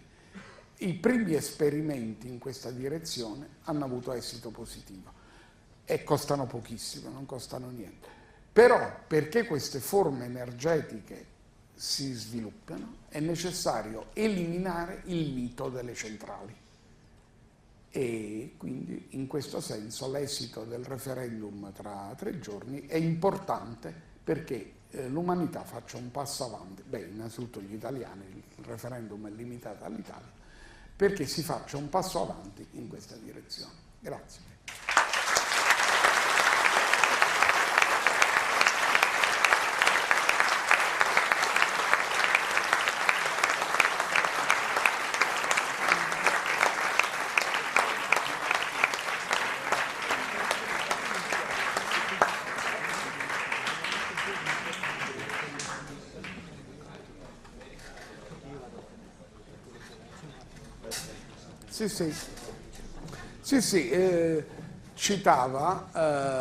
Lui citava gli studi di un grande scienziato nato in Serbia e poi diventato americano, Nikola Tesla, che è stato il fondatore dell'ingegneria elettrotecnica, l'alternatore l'ha inventato lui. E però lui era andato avanti negli studi, anche lui nel senso della eliminazione delle centrali. Per questo motivo passò guai, dal fatto che lui tra l'altro è stato il fondatore della Westinghouse, quindi era una grande autorità nel campo dell'ingegneria elettrotecnica, ma il giorno in cui cominciò a occuparsi di energia non centralizzata, la banca Morgan che lo finanziava gli tagliò i finanziamenti dalla sera alla mattina. E lui continuò naturalmente con le spese proprie, però ovviamente con molto minore efficienza.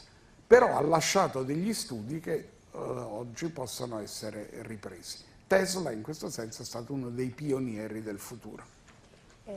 Vuoi che mandiamo il breve filmato che c'hai? Se vuoi. Sì. Però questo filmato che di 6 minuti si riferisce unicamente alle centrali nucleari a fissione, non riguarda la fusione fredda di cui invece vi ho parlato stasera.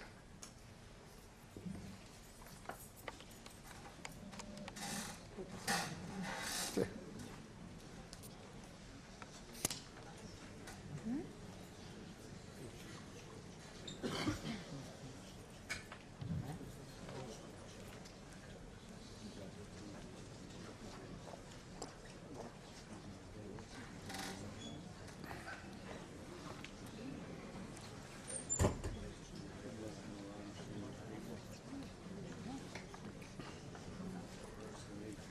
Tutto chiaro?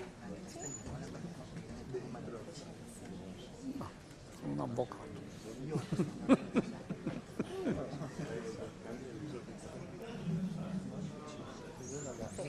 Volevo innanzitutto ricordare a voi tutti che lunedì 13, giustamente il 13, la conferenza si tiene lo stesso, saremo al Collegio Dante Alighieri qui a Vittorio Veneto alle 20:30 con la vera storia della marijuana. Non sarà un trailer, sarà il film completo documentario di Massimo Malflucco e ci stiamo attivando e speriamo finalmente di avere anche con lui il videocollegamento a Los Angeles.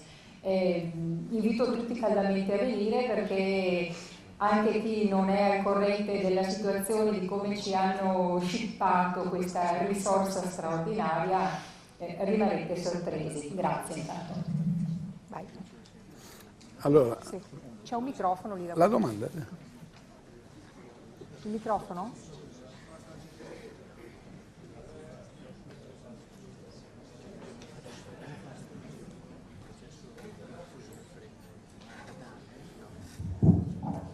Professor Del Giudice, una domanda che le volevo fare era questa.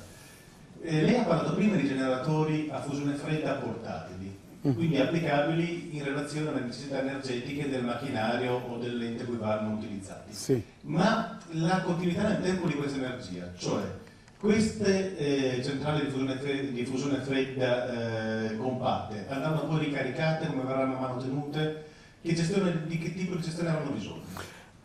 Beh, il nucleo della domanda è di carattere tecnologico e quindi a questo dovranno rispondere meglio gli ingegneri che realizzeranno questo. Io faccio il fisico, quindi io mi occupo di capire il fenomeno naturale, però in linea di principio il generatore può funzionare indefinitamente, cioè indefinitamente su un tempo lungo, e i tempi sono lunghi, perché per esempio calcolava Giuliano Preparata che con 1 litro di acqua pesante e un catodo di 10 centimetri cubici il sistema poteva funzionare senza interruzioni per l'ordine di qualche centinaio di anni.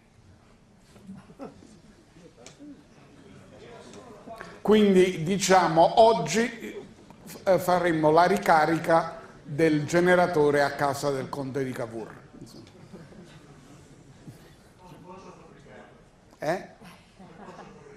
Metteremo un gruppo per... Per fabbricarlo, questo è un problema degli ingegneri naturalmente.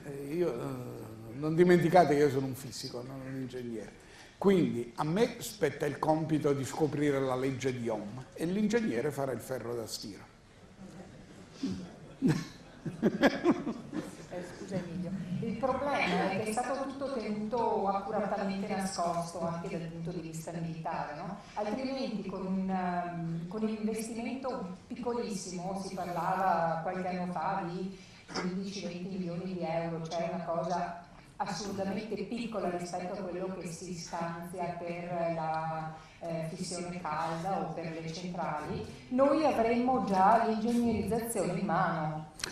Comunque voglio dire che esistono già dei prototipi di generatori costruiti, per esempio uno fu presentato nel 2003, no, qualche anno dopo, non mi ricordo, insomma alcuni anni fa comunque, in Giappone dal professor Arata, il quale tra parentesi era stato in precedenza il direttore del progetto giapponese di fusione calda. E lui, convertito alla fusione fredda, o con termine più preciso, adesso si usa il termine reazioni nucleari a bassa energia, perché spesso non sono solo fusione, sono anche reazioni nucleari, non necessariamente di fusione, cioè in cui una particella, un protone, entra in un nucleo, lo trasforma, si libera dell'energia, eccetera. Bene, Arata mostrò un dispositivo che ha funzionato per molti giorni alla resa di parecchi kilowatt a scopo speriale. Adesso esistono 2 italiani, Andrea Rossi e Sergio Focardi, i quali hanno annunciato che hanno prodotto un generatore in via di costruzione che esibiranno al pubblico a ottobre-novembre. Molte persone mi hanno chiesto io cosa ne penso di questo generatore e vi devo dire in tutta coscienza che la mia risposta è di attesa, cioè dato che gli scopritori non hanno ancora detto come è fatto questo generatore, finché non lo dicono io non posso dire niente, aspetto con fiducia. Però se anche fosse una bufala, questo non infirmerebbe il fatto, cioè anche quando fu inventato l'aeroplano ci fu un certo numero di aeroplani, di prototipi di aeroplani che non funzionarono, alcuni inventori morirono, però alla fine l'aeroplano è nato. Quindi questo per cautelare, perché spesso si creano delle aspettative per cui qualcuno particolarmente, non voglio dire imbroglione, ma perché è entusiasta e quindi portato a sottovalutare le difficoltà, annuncia prima del tempo che ha prodotto qualcosa che poi non ha prodotto o non ha prodotto in modo accettabile e sufficiente, questo però non infirma il fatto. Ecco, io su questi annunci non mi pronuncio. Su quello di Arata là l'ha fatto, l'ha mostrato e quindi là non c'è dubbio. Insomma, per quanto riguarda questi altri, quando lo mostreranno lo vedremo. Una domanda volevo fare, secondo il suo punto di vista ci sono delle pericolosità nascoste? Questo tipo di reazioni a bassa energia non hanno nessun tipo di emissioni di radiazioni? No, in sé per sé no, non c'è radioattività, almeno negli esperimenti che abbiamo fatto noi non ce n'era nessuna. Però vi voglio subito dire che c'è un pericolo, per cui vi devo confessare che anche se sono stato coinvolto nelle ricerche sulla fusione fredda, io non ne sono del tutto entusiasta. Io sarei molto più tranquillo con l'addomesticamento del fulmine, di cui vi dicevo prima. Perché? Perché in principio sono possibili, anche con le reazioni a bassa energia, applicazioni militari, che probabilmente sono addirittura state già fatte. Dico probabilmente perché è un'ipotesi. Vi dico subito qual è il meccanismo. Quando avviene il processo di fusione fredda, come ve l'ho descritto prima, l'energia liberata dai nuclei che fondono è liberata in forma elettromagnetica con una frequenza che inizialmente è la frequenza dei raggi gamma e che resta a questo valore della frequenza per un tempo che è 1/1000 di miliardesimo di secondo, cioè l'ordine 10 a meno 20 secondi. Poi questa frequenza velocemente diminuisce fino a raggiungere i valori del calore ambientale, dell'infrarosso, eccetera. Però in quel breve intervallo in cui aveva la frequenza dei raggi gamma, questi campi elettromagnetici hanno la possibilità di rompere i nuclei della matrice metallica.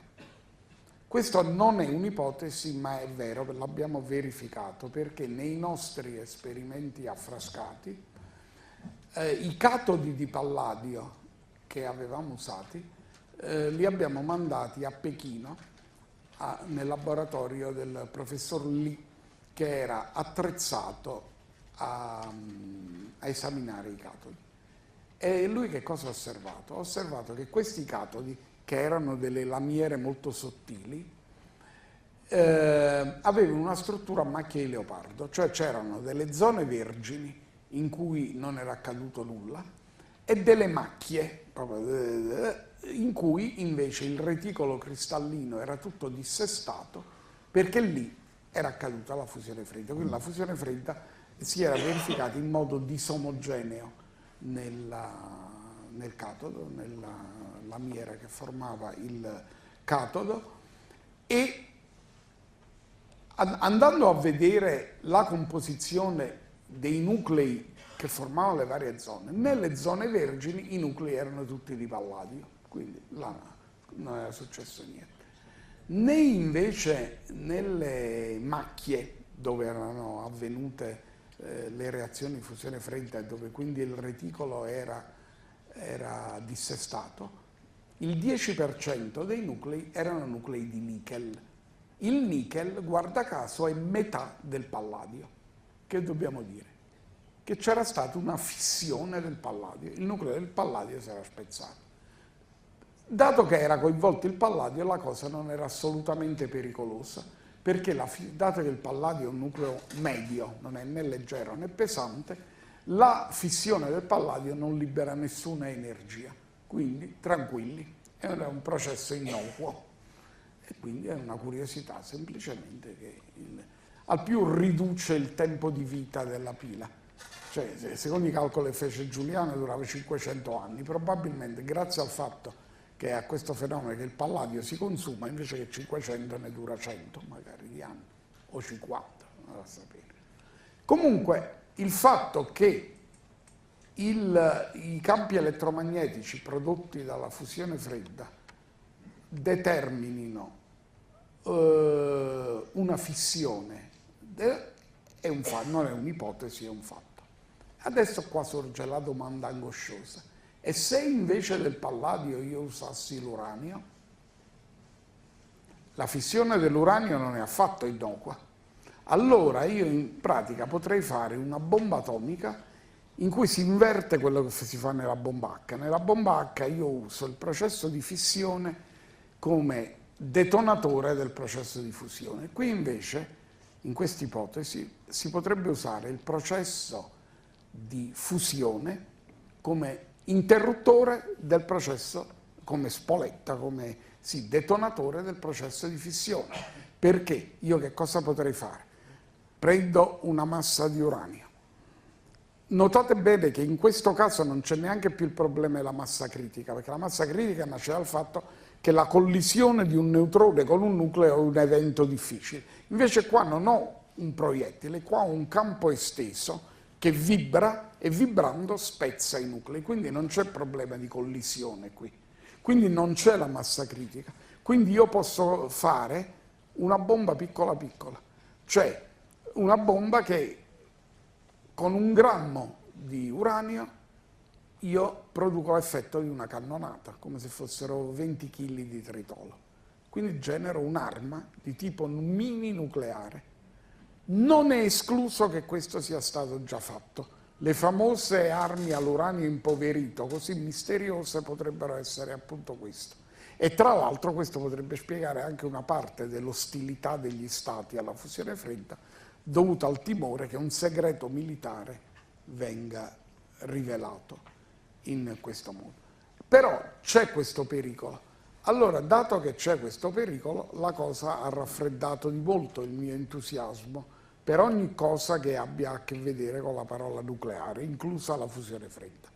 E quindi preferisco che i nuclei restano chiusi come stanno, noi non li tocchiamo, e invece tocchiamo gli atomi con i loro elettroni e produciamo delle energie che possono essere anche molto grandi, come quelle dei fulmini, per esempio, che almeno penso che non abbiano applicazioni militari. Certo, io posso incenerire uno con un fulmine come faceva il vecchio Zeus, però diciamo è una cosa più controllabile.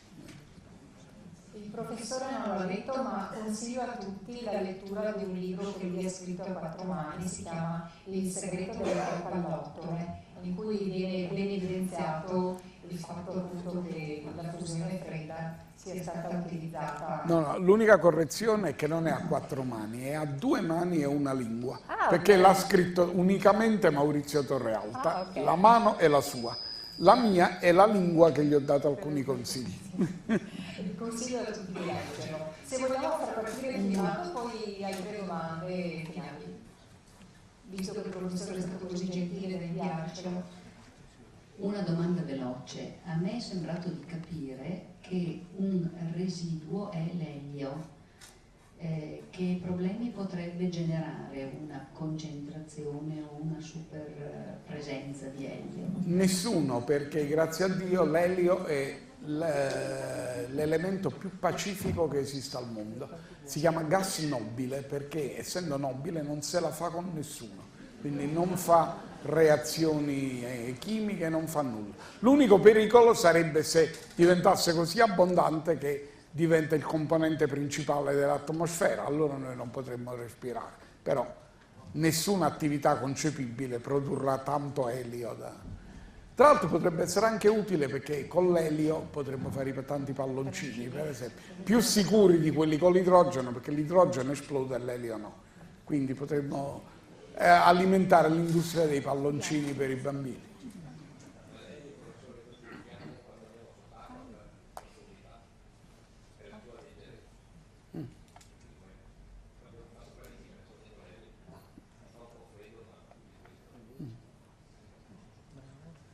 Facciamo vedere. Spegni, spegni.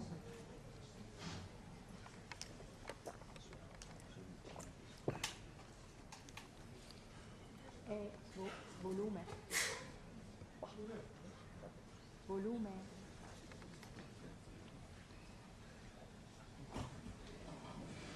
Il problema della produzione dell'energia mediante attraverso le centrali nucleari è stato oggetto di molta disinformazione.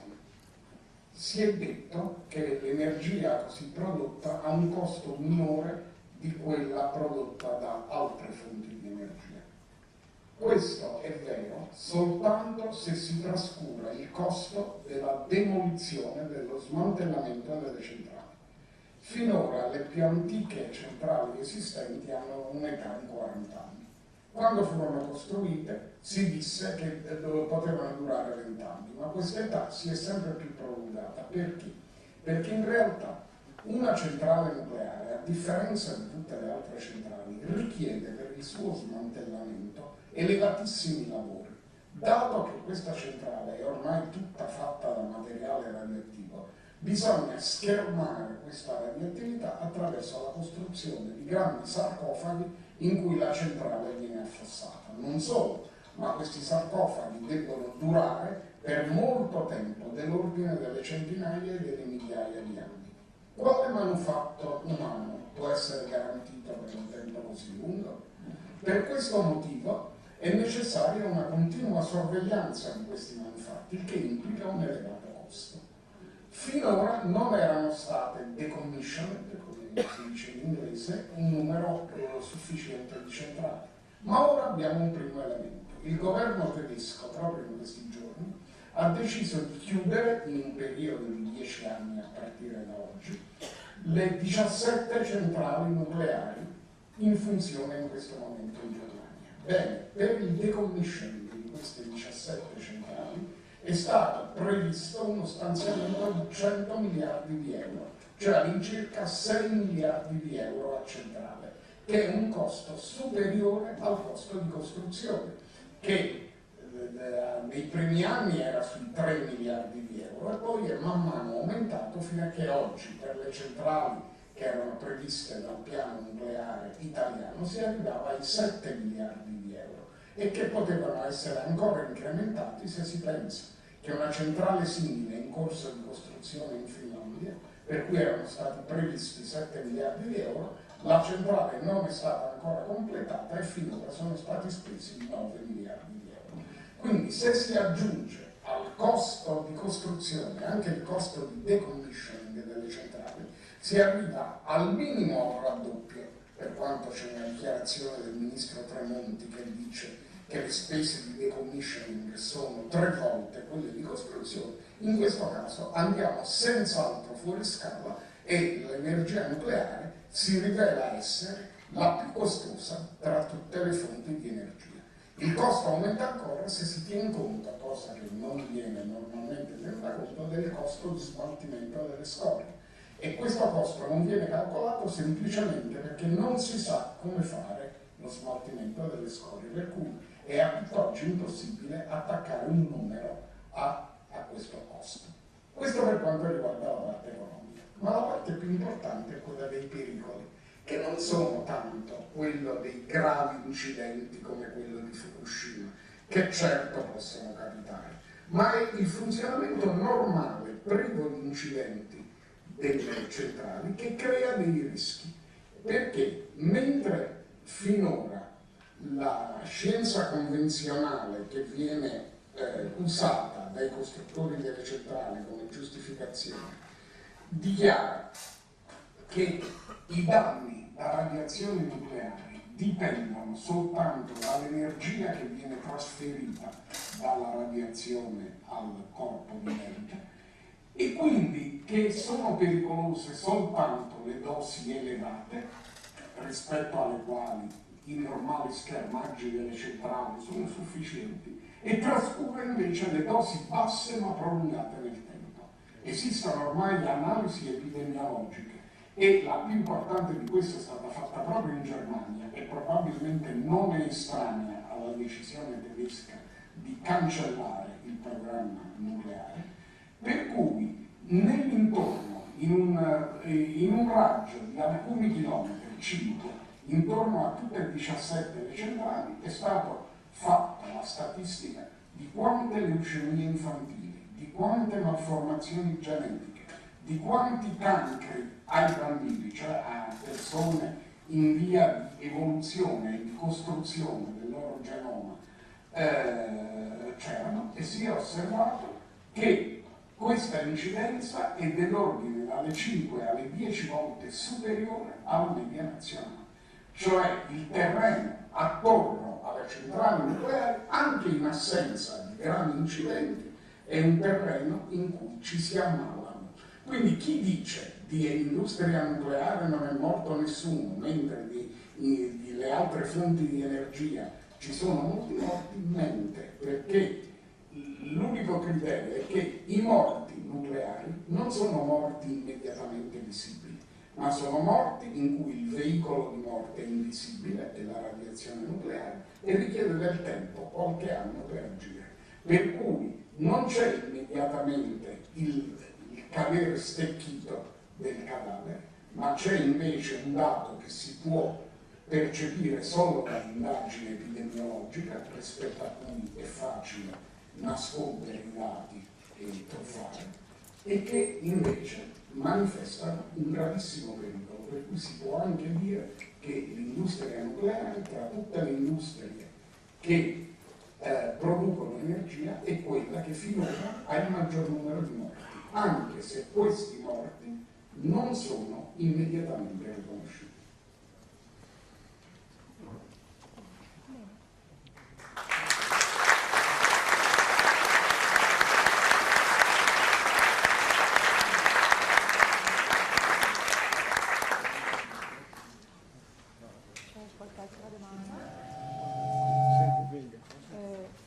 Il microfono? Sì, c'è qualcuno che... Filippo? Ecco, diciamo che ci sono diversi fattori che portano a questa pandemia silenziosa.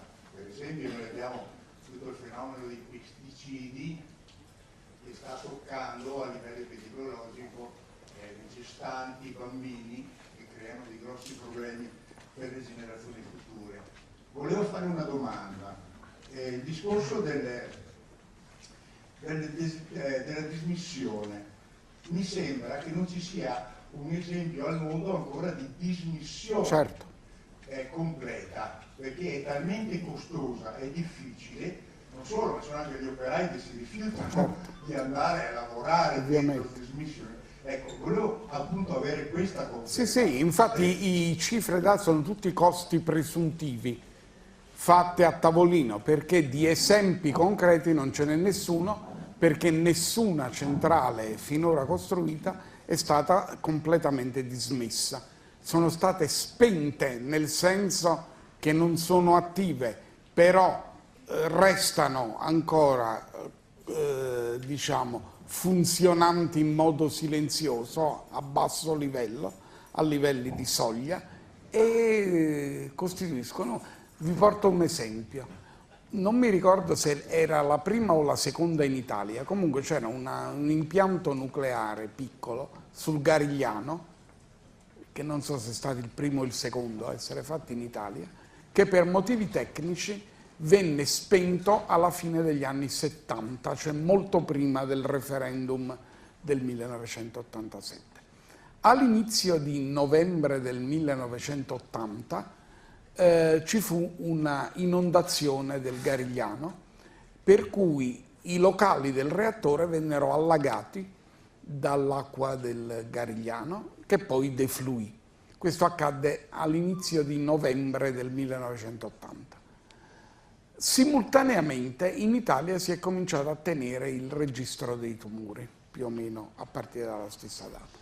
Negli anni successivi, cioè a partire diciamo dall'82 all'83 e in seguito, la zona che si può pensare bagnata dal Mar Tirreno in cui confluivano le acque del Garigliano, cioè la zona limitata a nord dal Circeo e a sud da Sessaurunca, diciamo questa zona, la zona a sopra e sotto il Garigliano, la zona costiera con una profondità di una ventina di chilometri, è stata caratterizzata anch'essa, come negli studi tedeschi, da una presenza di tumori infantili, leucemie e malformazioni genetiche molto più alta della media nazionale, i dati non me li ricordo, ma comunque sensibilmente più alta, mentre in precedenza, però bisogna dire che in precedenza il registro dei tumori non era tenuto, quindi sono dati un po' impressionistici, non sembra che in quella regione queste malattie avessero un'influenza maggiore che altrove. Ecco, questo è un esempio. Quindi questo A proposito ancora del fatto, il reattore esploso di Chernobyl è stato circondato da un grande sarcofago che ha richiesto l'impiego dell'intera produzione di un anno di cemento di tutta l'Unione Sovietica, perché era grosso il fatto. Adesso sembra che ci siano delle crepe in questo sarcofago, per cui si sta discutendo della possibilità di costruirne un secondo che includa il primo. Capite che siccome quell'impianto, siccome ci sono isotopi radioattivi, nuclei che decadono in un tempo breve, per esempio lo iodio si dimezza in 8, ma non mi ricordo più, scusatemi, allora se sono ore o giorni, credo giorni. Ieri sera in un dibattito ho detto ore e subito un medico nucleare contrario mi ha smentito, dicendo che erano giorni e non ore, quindi vedete com'è attendibile quella persona che non sa neanche quanto è il tempo di dimezzamento dello iodio. Il cesio invece richiede 29 anni per dimezzarsi e l'uranio invece richiede, il numero preciso non me lo ricordo, ma dell'ordine delle migliaia di anni. Quindi esistono isotopi che decadono subito e quindi si tolgono subito di mezzo, ma altri che richiedono molto tempo. Quindi il sarcofago deve durare a lungo, fino a che l'ultimo isotopo non è sparito.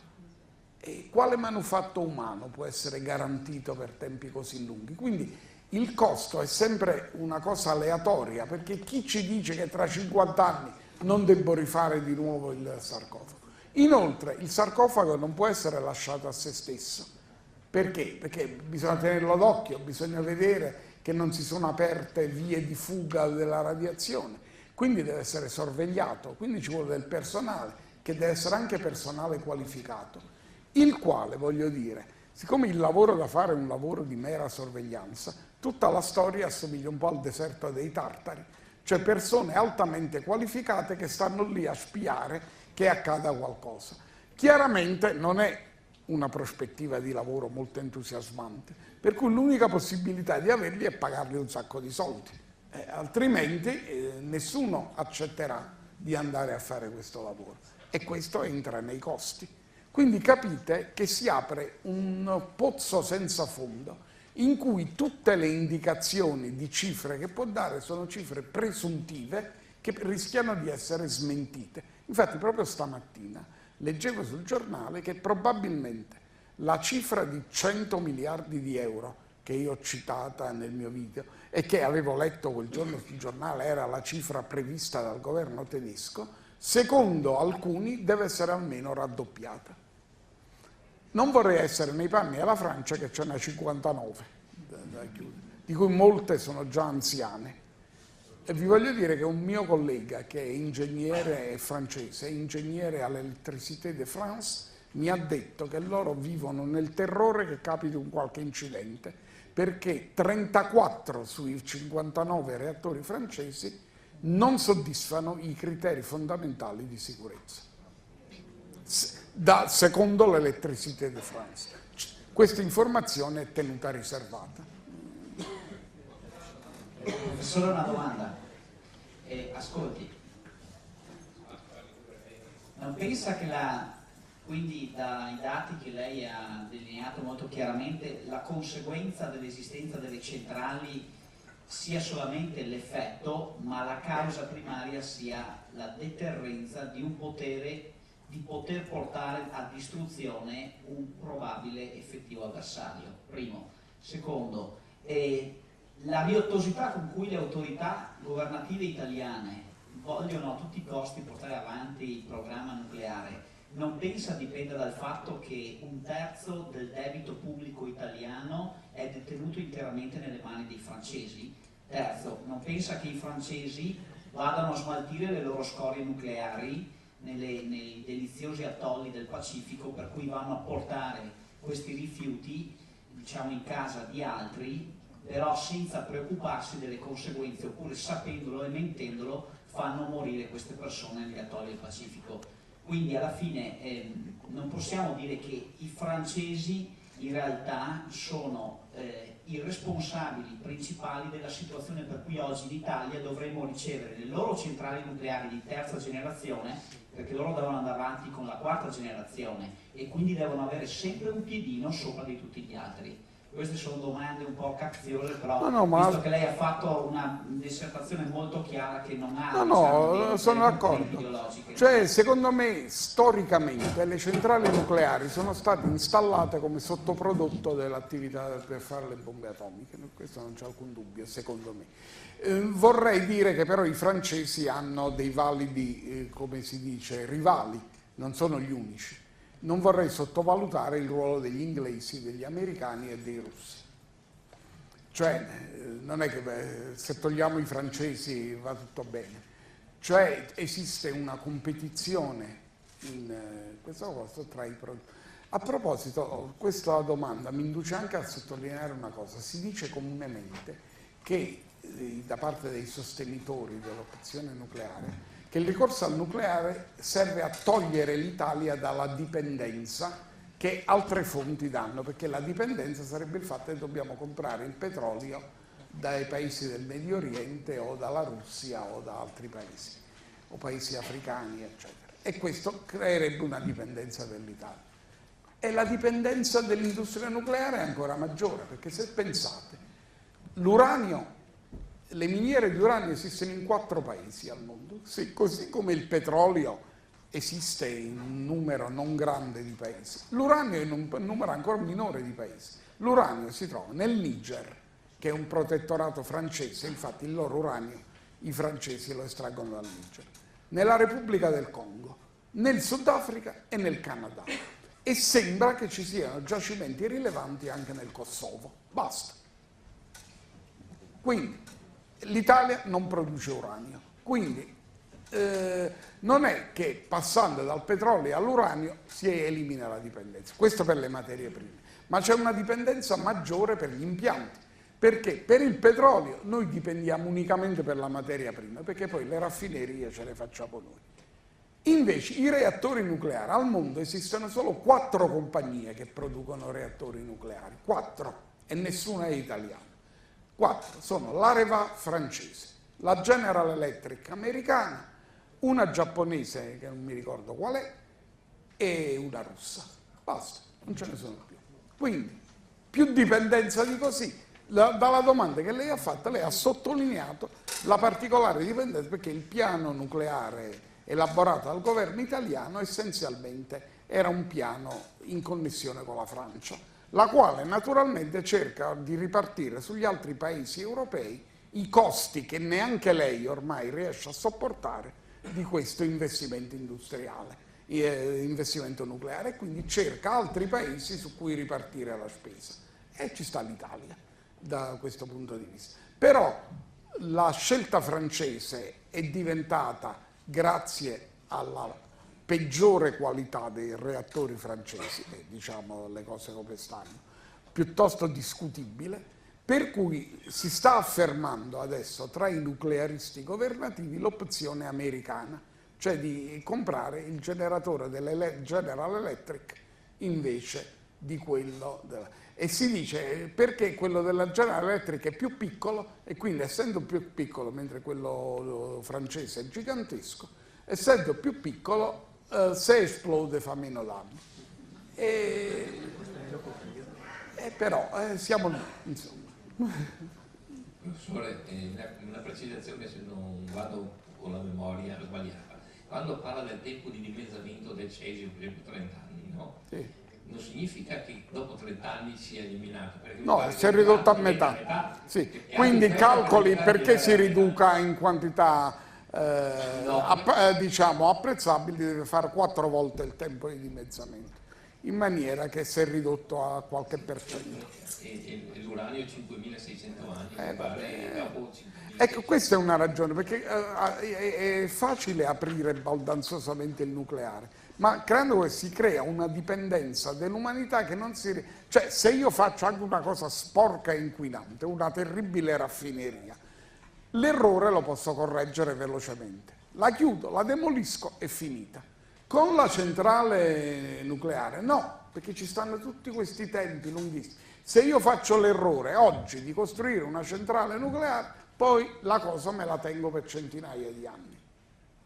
Ripeto, la Francia da questo punto di vista sta in una situazione terrificante, perché deve chiudere 59 reattori. Al costo di presuntivo, come diciamo prima, quindi probabilmente molto minore in realtà, di 6 miliardi l'uno, arrotondiamo, 60 per 6 fa nell'ordine di 360 miliardi di euro. Quindi direi che se teniamo conto di questo che è un debito, e la Francia non sta messa molto meglio della Grecia. Perché quello è un debito, lo deve fare.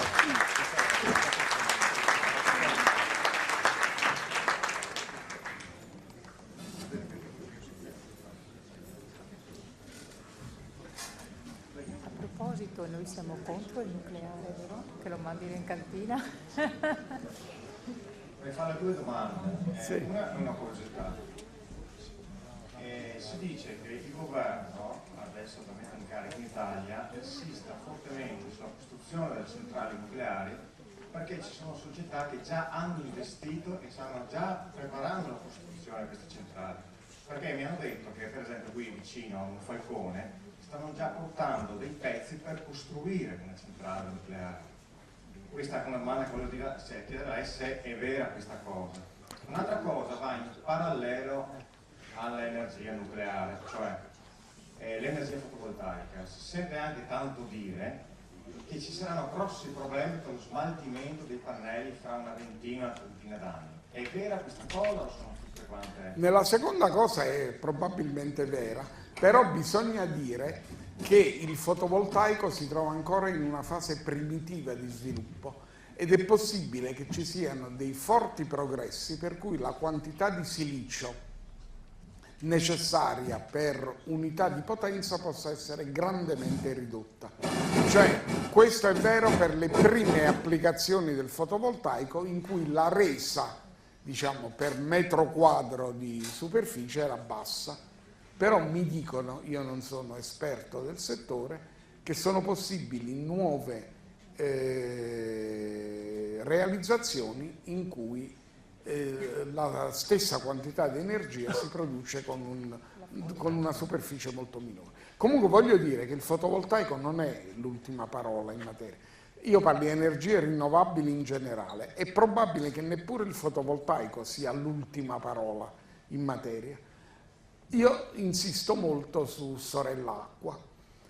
Vi dico subito alcuni elementi. Nel 1943 la Luftwaffe, l'aviazione tedesca, montò sui motori a pistone dei suoi caccia Messerschmitt 109, sui motori, un iniettore che spruzzava nella camera di combustione dell'acqua polverizzata, acqua polverizzata, e questo fatto aumentava del 50% la potenza del motore. E questo iniettore doveva essere usato dal pilota nelle situazioni di stress, in combattimento, quando aveva bisogno di supplementi di potenza per fare le manovre, per evadere e così via. Quindi era un dispositivo aggiuntivo per guadagnare potenza in queste situazioni. Il fatto che le goccioline, che la cosa importante non era acqua a fiotti, era acqua polverizzata, quindi era molto importante che le goccioline di acqua fossero piccole. Goccioline di acqua piccole, come quelle che formano le nuvole, hanno una potenzialità energetica gigantesca. Io sono stato coinvolto in ricerche che mostrano che l'acqua delle cascate, in particolare sono state studiate le cascate nelle Alpi austriache, perché il collega che ha fatto le misure era dell'Università di Salisburgo, hanno delle proprietà fisiche diverse dall'acqua normale e molto simili a quelle che ha l'acqua nel corpo umano, perché l'acqua che sta all'interno della materia vivente ha proprietà fisiche diverse e organizzata in modo diverso dall'acqua del rubinetto. E l'acqua che noi abbiamo in corpo è l'acqua che ci dà la forza vitale. Quindi l'acqua in condizioni di organizzazione diversa da quella dell'acqua del rubinetto produce ha delle grosse capacità energetiche che poi si manifestano in forma evidente nei fulmini. Se noi studiamo questo capitolo della fisica che è ancora poco conosciuto, probabilmente ci troveremo di fronte, pensate, quali sono i residui di un fulmine? Vabbè, gli alberi carbonizzati, insomma, ma la materia prima che cos'è? È una nuvola. Dalla nuvola emerge una scarica elettrica gigantesca. Se fossimo capaci di addomesticare questa forma, cioè a farla avvenire in modo meno violento, probabilmente abbiamo un modo per produrre della corrente elettrica. In questo modo sono i fulmini addomesticati.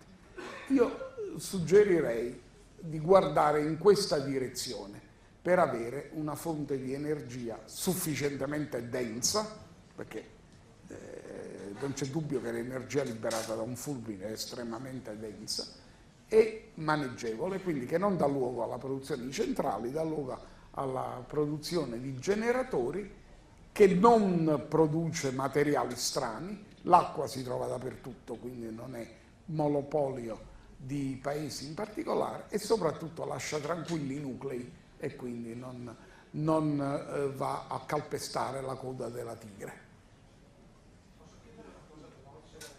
Anche lenta.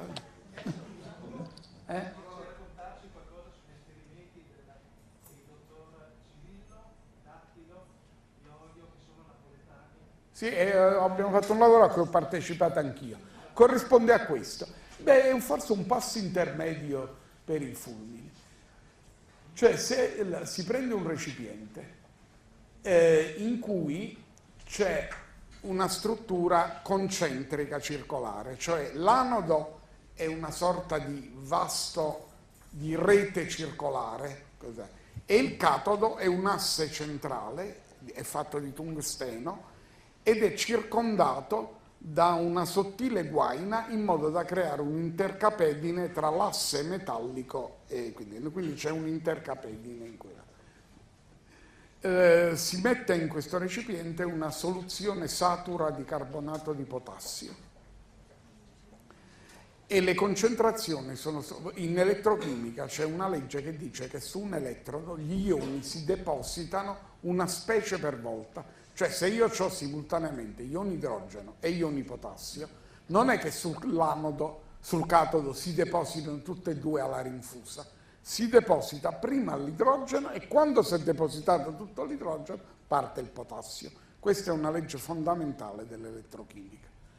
Allora, le concentrazioni sono studiate in modo che il potassio non si depositi, quindi gli ioni potassio stanno in lista d'attesa a fianco all'anodo, al catodo, che però è occupato dall'idrogeno che sta lì. Quindi in questo modo che cosa si ottiene? Si ottiene che la distanza anodo-catodo, cioè che gli ioni potassio che sono caricati positivamente diventano una sorta di anodo, quindi è come se io così ravvicinassi l'anodo al catodo. Adesso accendo il voltaggio. Quando il voltaggio supera i 200 volt all'incirca, il contenuto di questo bicchiere è come se si incendiasse, si produce una luce intensissima, no? E dentro si vaporizza tutto quello che è contenuto in quel tubicino che sta intorno al catodo. Se adesso uno va a fare delle misure nucleari, in questa situazione si rende conto che delle reazioni nucleari stanno capitando nella regione vicino al catodo. Di questo studio, quello che a me è interessato è la prima parte, mentre la seconda mi lascia gelido. Cioè la parte delle reazioni nucleari non me ne interessa neanche un po'. A differenza degli autori che erano invece affascinati dalla parte nucleare. Io invece ero affascinato dallo step precedente, cioè il plasma elettrolitico. Cioè, alla luce di quello che vi dicevo io, vuoi vedere che in questo modo siamo riusciti a catturare il fulmine? Per cui l'energia prodotta poi come sottoprodotto induce reazioni nucleari, il che vuol dire che è intensa. Però se io la riduco un altro poco, vado al di sotto della soglia nucleare, reazione nucleare non ne ho per niente, però ho dell'energia non nucleare, fondata sull'acqua e direttamente elettrica, cioè non in forma di calore. Non glielo so dire, purtroppo i segreti di Stato non me li comunicano, non glielo so dire. Manuele, Spero di no. È scritto sui giornali, la Mangiarotti ha spostato la sede a Monfalcone perché lei sta facendo i grandi impianti per il nucleare. No, l'unica cosa da sapere è se questo corrisponde a speranze o a contratti già firmati. Guardi, degli impegni già firmati sono stati già fatti con la Francia, quindi saranno conseguenti. Però non è questo l'aspetto che mi interessa tanto. A parte il fatto che lei parla delle nubi, no? A me hanno detto che le nubi sono diventato una forma di energia elettrostatica accumulata per azione di sfregamento di particelle e che generano i grandi campi elettromagnetici, dopodiché ci possono essere delle vie di ionizzazione che creano la strada al fulmine, ma non mi interessa neanche questo. Voglio dire, in questo paese, il mese di novembre, quando bisogna assicurare 60 gigawatt di potenza per poter soddisfare le esigenze alle 7 di sera, perché dico le 7? Perché nessuna fonte alternativa aleatoria, quale quella fotovoltaica e eolica, può essere considerata. Con cosa daremo a questo Paese la risposta alle sue esigenze energetiche? Se vogliamo possiamo dire che c'è la via del risparmio, intesa più che altro come privazione però, perché stiamo andando su questa strada. Però 60 gigawatt che non siamo in grado di produrre, perché noi abbiamo un parco di energia producibile di 56 gigawatt, quindi dipendenti dal nucleare estero, di cui contiamo il 13% attualmente del nostro fabbisogno. L'Italia consuma ogni anno 340 terawatt-ora di energia e ne acquista di questi 340, ne produce 311 qualcosa e 29 terawattora li compra dalla Francia e dalla Svizzera, no? Cresco è una roba quasi da niente, no? In confronto. Il risultato, come soddisfacciamo l'esigenza di questa potenza? Alle 7 di sera, dico. Dopodiché, se questo Paese vuole avviarsi verso il declino economico, che significherà anche declino di natura sociale, perché oggi come oggi noi non lo vediamo, cioè noi non lo vediamo sempre, no? Ma sapete perché tante aziende vanno all'estero, tante aziende chiudono in Italia? Noi abbiamo la moria in Friuli, no? Di aziende. La zona del legno va via perché? Perché da un'altra parte si consuma, cioè si hanno meno costi e quindi si va là. A questo punto in Italia io mi aspetto che nella zona di Osopo la Pittini nel giro di 5 anni leva le tende. La Falconi non so, no? La Schneider è già morta, solo che nessuno decreta, ma quella è morta non per cause energetiche, per cause gestionali, perché il settore del mobile ormai è quello che è. Ecco. Allora io chiedo, le risposte alle esigenze energetiche del Paese, chi le dà? Ecco, questa è la domanda. Dopodiché voglio ricordare a tutti che la Germania ha promesso nel 2021 di uscire dal nucleare. Dopodiché che la Merkel ne faccia una questione di bandiera politica è ovvio. Lei d'altronde ha la consistenza di un modino, mica di una tazza che era la legge di ferro, no? Però il problema è questo. Lei rinvia a chi sarà a quel tempo, rinvia il problema di smantellarle. E sa cosa è successo in Svezia nel 2009? Nel 2009 avrebbero dovuto cominciare a chiudere. Perché le domande, se volete continui. La Svezia nel 2009 doveva chiudere il sito nucleare. Ok, invece nel 1988 Non è vero. Vabbè, ma io non sto parlando. Allora la Svezia nel 2009 ha fatto una campagna politica per dire non possiamo uscire dal nucleare, altrimenti subiremmo una debacle economica che ci porterebbe fuori dal mercato. Allora io dico, se vogliamo votarci alla preistoria invece che alla storia, possiamo andare avanti con questo sistema. Allora, per quanto riguarda la Svezia, c'è su YouTube trovate un sunto molto interessante, quello di Piero Angela e le bugie del nucleare, che parla proprio della Svezia. Andate a vedervelo perché è molto interessante. Ci propinano continuamente alla televisione pubblica delle cose che sono assurde e noi ovviamente, se non abbiamo controinformazioni, ce le vediamo tutte. Compreso il fatto che 2 cittadini hanno fatto una gara per 7 anni per aggiudicarsi le scorie. Ma stiamo scherzando? Quando è stato ammesso pubblicamente che il governo svedese è stato praticamente comprato da grosse multinazionali, il famoso governo svedese che dovrebbe essere limpido per eccellenza. Andate pure a vedere, perché io qui ce l'ho, ma dura 10 minuti, non ve lo faccio vedere, così riuscite anche a capire che cosa ci propinano alla televisione.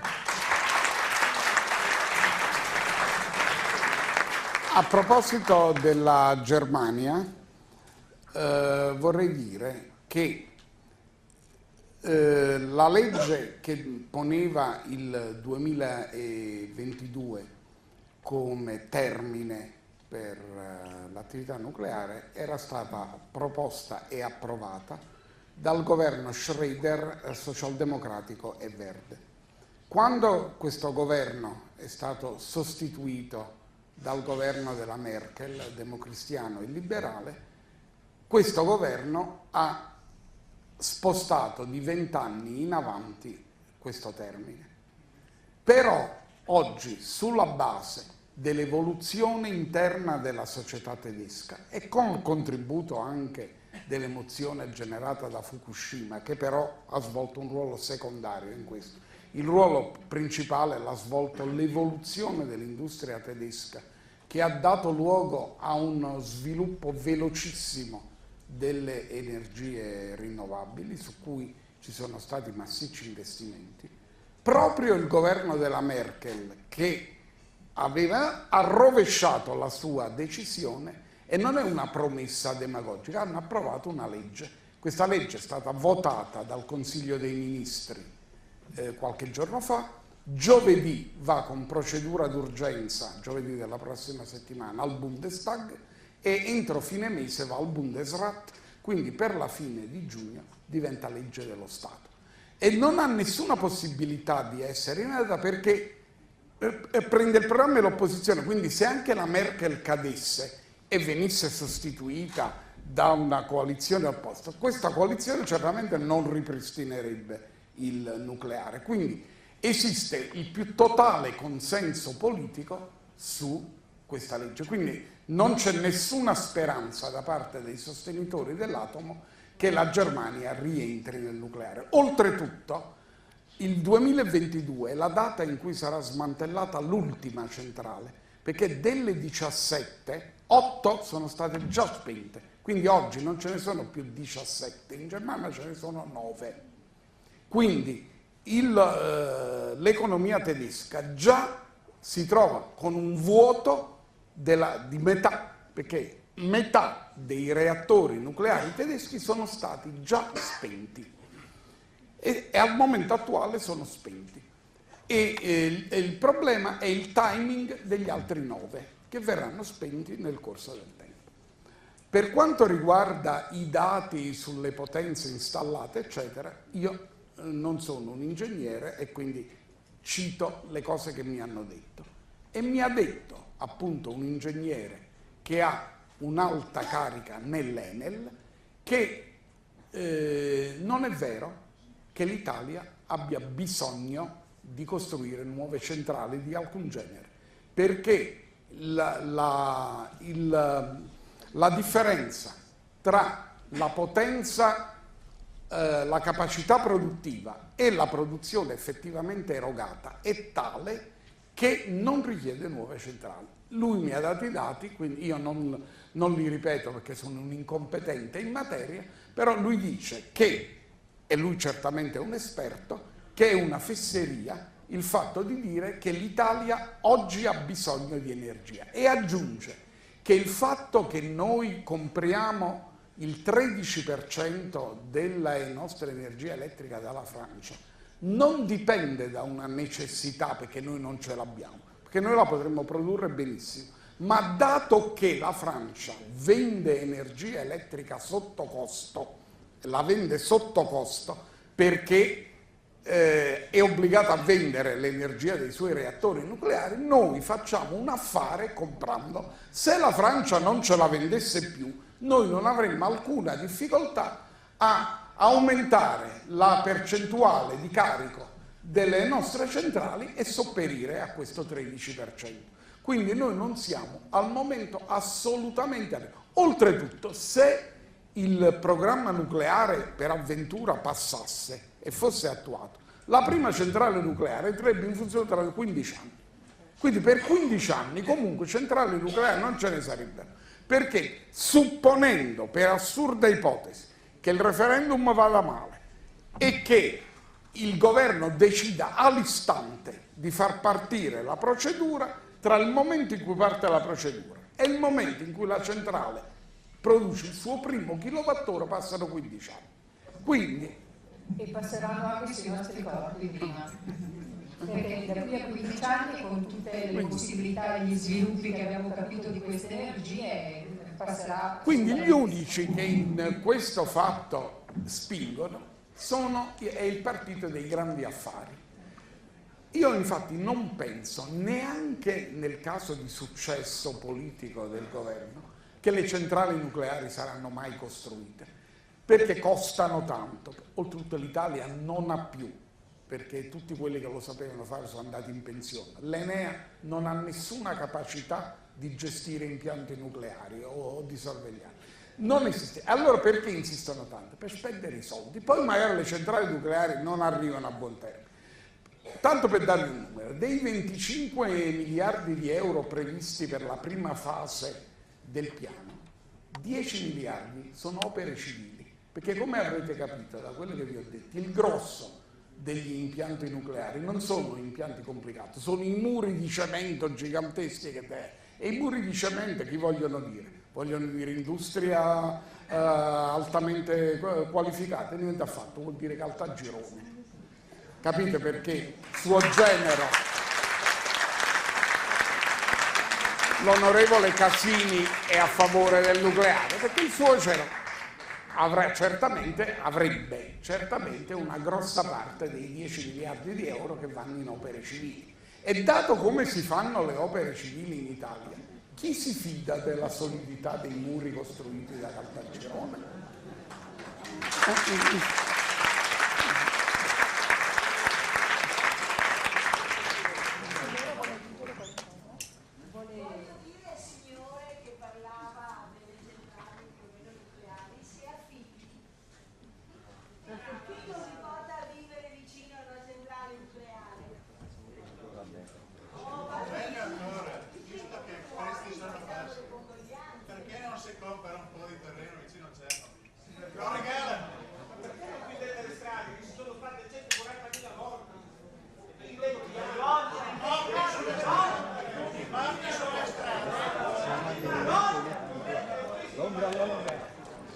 Non lo so. Il giorno dopo vado dove è morto ci cammino sopra. Se uno muore per radiazioni, per centinaia di anni lì non ci va nessuno.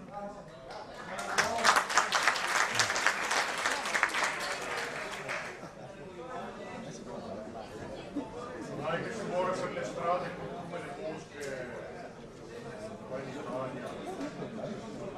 Si muore per le strade.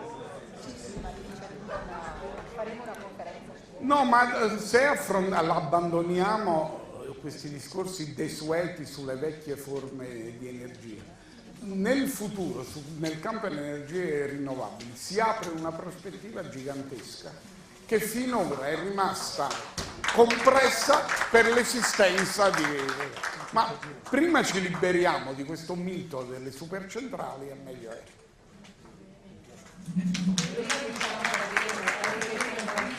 Per poter sviluppare anche il resto, questo, perché non c'è solo questo, ci sono tutte le ricerche di Schauberger, ci sono le ricerche di Tesla da sviluppare, c'è i motori magnetici come accennava, e quindi io direi che, come diceva il Signore, sinceramente, anche se fossimo in deficit, ma ci hanno fatto capire che non è così, ma fossimo in deficit, io penso a casa mia e dico, ok, sono disposta a fare un sacrificio e andare a comprare l'energia dalla Francia, che tra l'altro ce la vende sotto costo, io non costruisco centrali, utilizzo questi anni per implementare, fare ricerca su tutte queste energie, al momento opportuno in cui sarò autosufficiente, e non ci vuole tanto. L'unico problema è che i ricercatori continuano a ricercare in cantina con mezzi propri. Io adesso non so se i focali rossi sia in realtà, sia una bufala o cosa. Staremo a vedere, perché sembra che per fine anno... No, è possibile che sia vero. È possibile, perché lì c'è anche il discorso di trasmutazione degli elementi, se non sbaglio, quelli a bassa energia. E quindi sembrerebbe che per fine anno la Grecia ne sfornasse 20 o 30.000. Voglio dire, utilizziamo le nostre risorse. Dal momento che riusciamo ad avere questi risultati, visto che il genio italico è famoso per questo, ci sganciamo e se le tengano loro e siamo a posto. C'è il piccolo sacrificio di andare a prendere, se fosse vero, per un po' di tempo, dopodiché siamo a posto. Perché guardate che basta guardarsi intorno. Tesla diceva che bastava mettere un'antennina su ogni casa perché l'universo è permeato di energia. Professore, un'altra domanda, scusi. Io ieri mi trovavo a Milano presso una conferenza organizzata dal professor Erwin Laszlo, filosofo della scienza, presidente del club di Budapest, penso che lei lo conosca. Lui ha fatto un'affermazione, ma non in una privata conferenza, ha detto essenzialmente questo e le chiedo se lei concorda. Lui dice: se non cambieremo a strettissimo giro di tempo il paradigma del nostro attuale modello di sviluppo industriale energetico, nel giro di qualche anno, saremo condannati all'autodistruzione. È probabile. Questa è stata la sua asserzione che ha fatto. Secondo, quando lei prima parlava dell'utilizzo dell'acqua come fonte energetica infinita, si riferiva per caso agli studi di Wilhelm Reich che poi sono stati persi? Wilhelm Reich è stato un pioniere, certamente.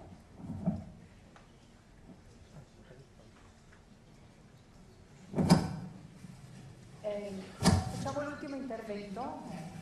Se c'è la signora qui, Regina, in prima fila. Sì, sì. Volevo solo dare un dato sull'inutilità del programma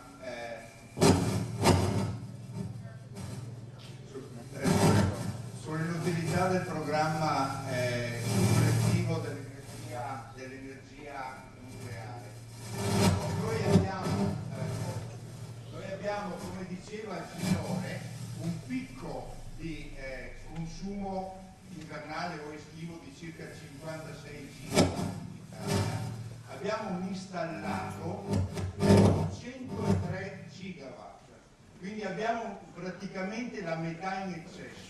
Quindi è un assurdo costruire nuove centrali, soprattutto nucleari e a carbone.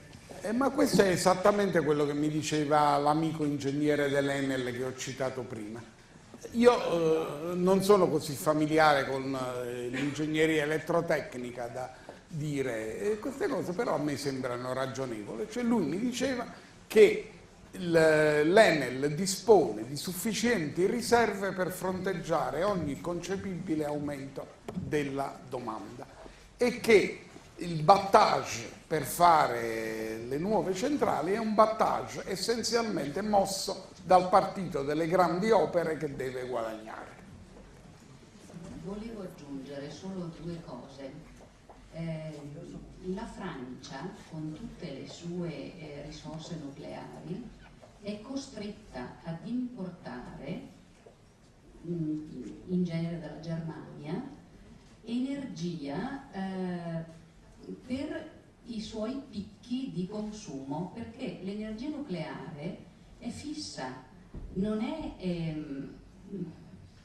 flessibile, cioè posso aumentarla quando mi serve e diminuirla quando non mi serve. Proprio per i suoi momenti di picco è obbligata a importare energia da fuori ed è naturalmente energia flessibile, cioè non nucleare, quella che deve importare. L'altro particolare è che le nostre centrali, anche la nostra qui di Fadalto, funziona a ritmo ridotto proprio perché è più conveniente importare l'energia nucleare francese perché è venduta sotto costo. E quindi se noi dovessimo utilizzare a pieno ritmo le nostre centrali idroelettriche avremmo l'energia che ci basta. Sì, è giusto.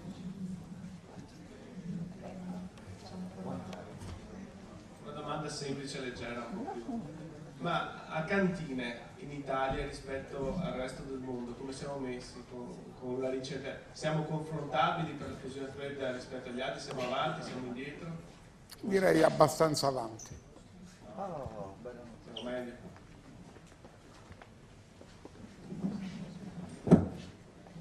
Io direi che c'è ancora qualcuno? Sì, c'è. Ma no, ancora quello, no, ma no, vado via. Scusa. Allora, purtroppo vedo che c'è tanta suggestione, 102 gigawatt adesso installati. Allora, 10 anni fa c'erano installati 72 gigawatt. E a quell'ingegnere dell'Enel gli dica che si informi dall'Enel stesso. 72 gigawatt, producibili 56. Perché questa differenza? Perché ci sono centrali che vanno in manutenzione, centrali che... Questo sempre. Adesso abbiamo 102 gigawatt installati, dice signore. Io mi costava che erano 95, può darsi che siano aumentate anche ultimamente. Vabbè, facciamo dovuti in gran parte a che cosa? Questo aumento da 72 a 100, quello che è, dovuti alle fonti energetiche cosiddette rinnovabili, eolico, fotovoltaico. A questo punto i 102 gigawatt, diciamo, di potenza installata corrispondono per l'Enel sempre a 56 gigawatt di energia producibile. Perché non di più? Perché, come dico, alle 7 di sera, quando il soffio non mi garantisce il vento non mi garantisce di soffiare e il sole non mi dà proprio niente, io devo solo basarmi sulle tradizionali, cioè su quelle che ho. Dopodiché le centrali nucleari non si fanno modulabili perché non conviene, perché si potrebbero modulare, ma dato il loro grande costo, no, si preferisce mantenere, ecco, in Italia, che consuma di notte quando dorme 23 gigawatt, non andiamo mai sotto dai 23 gigawatt, ecco che quella potenza lì dovrebbe essere sempre fornita dalla fonte cosiddetta nucleare, perché è 8.760 ore me la garantisce. Dopodiché tutto il resto, per cui anche la Francia consuma il 5% di gas nelle turbine a gas per i picchi. Tutto è in funzione dei picchi perché la loro potenza è costante. Dopodiché sui picchi bisogna fare. L'idroelettrico italiano non è sufficiente a niente, nel senso che c'è la centrale a Sonplago, nella provincia di Udine, no? La centrale della Easy Power adesso, no? E lei funziona solamente poche ore al giorno e nei momenti di picco. E un anno, quando il mercato elettrico di Francoforte pagava 2.300 euro il megawatt di potenza, quando normalmente sulla borsa elettrica viene scambiato a 65 euro, era per garantirsi ma a questo punto la Germania a un certo punto ha bisogno, la Francia ha bisogno della produzione di picco appunto per questo motivo. E a Sollago funziona solamente nei momenti di picco perché non potrebbe funzionare di più, perché con le sue 3 turbine Francis esaurirebbe i bacini a monte nel giro di 4 ore. Ecco che allora si preferisce tenere l'idraulico di riserva solo per i picchi, a meno che non ci sia un idraulico che garantisce una continuità. Ma dopo ci sono i pompaggi. Di notte noi abbiamo 90 gigawatt che sono pompati, quindi io posso dire che chiunque vuole apprendere oggi questi dati fa come me, va su una rete e ricerca. Anzi, c'è da dire una cosa: 2008, 2009, 2010 l'Italia non comunica più a Eurostat il prezzo dell'energia elettrica che pratica in Italia. Perché? Perché è talmente fuori che si vergogna a comunicarlo. Voi andate sulla tabella Eurostat del prezzo del kilowattora, non trovate l'Italia negli ultimi 3 anni. A un certo punto dovrà compiere qualcosa.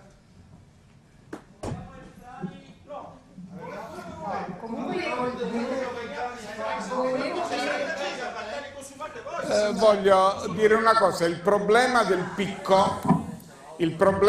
picco che sembra così allarmante ha una soluzione nella tecnologia disponibile nel futuro a tempi molto più brevi dei 15 anni che nella migliore delle ipotesi si avrebbero ricorrendo al nucleare. Perché supponiamo che crediamo a quello che il Signore dice, benissimo, allora facciamo il nucleare. Quando entrerebbe disponibile il primo nucleare? Tra 15 anni.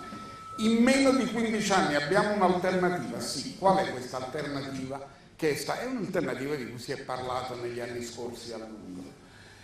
Ed è il fatto che l'uso dell'idrogeno nelle fuel cells, nei motori a idrogeno, eccetera. L'idrogeno di per sé non è una fonte di energia. Perché? Perché l'energia viene prodotta dalla combinazione, dando luogo a energia elettrica, come accade nelle fuel cell, dalla combinazione dell'idrogeno e dell'ossigeno che produce acqua, e questa reazione produce energia. Il guaio però è che in natura l'idrogeno puro sulla Terra non esiste, magari esiste sul Sole. Per cui per produrre l'idrogeno noi lo produciamo scindendo l'acqua. Allora l'energia che otteniamo dalla combinazione di idrogeno e ossigeno la dobbiamo spendere pari pari per produrre l'idrogeno, che è la materia prima. Quindi in sé non è una fonte di energia, però può diventare un metodo per equalizzare i consumi. Nel senso, ci sono fonti di energia che hanno la loro massima produzione in certi periodi, cioè non sono modulabili e non sono disponibili nel momento del picco. Benissimo. Allora, noi usiamo queste fonti di energia per produrre l'idrogeno. Cioè, l'eolico c'è soltanto quando c'è il vento, soffia il vento, o il fotovoltaico c'è soltanto quando c'è il sole. Benissimo. Allora, in questo periodo noi sfruttiamo questa fonte energetica per scindere l'acqua e produrre l'idrogeno. Dopodiché l'idrogeno prodotto in ogni momento e senza vincoli di orario viene adoperato nei momenti in cui è necessario. Cioè in questo modo l'idrogeno, che in sé non è una fonte di energia, diventa un metodo per spalmare nel tempo l'energia che viene prodotta secondo sue regole intrinseche soltanto a certe ore. In questo modo noi accumuliamo nelle ore morte l'idrogeno necessario per fronteggiare il picco. Ovviamente questo non è ancora una cosa disponibile, ma è una cosa certamente che può essere risolta in molto meno di 15 anni, tenendo conto che il nucleare, il primo nucleare, che poi non ce ne vorrebbe una centrale sola, ce ne vorrebbero molte, in un tempo molto più breve, diciamo, del nucleare. Cioè certi problemi sembrano insolubili solo quando uno li affronta con una mentalità precostituita, ma nel momento in cui si libera dei paraocchi esiste un profluvio di soluzioni. Quindi questa storia del picco è una storia assolutamente trattabile. Io vorrei sapere...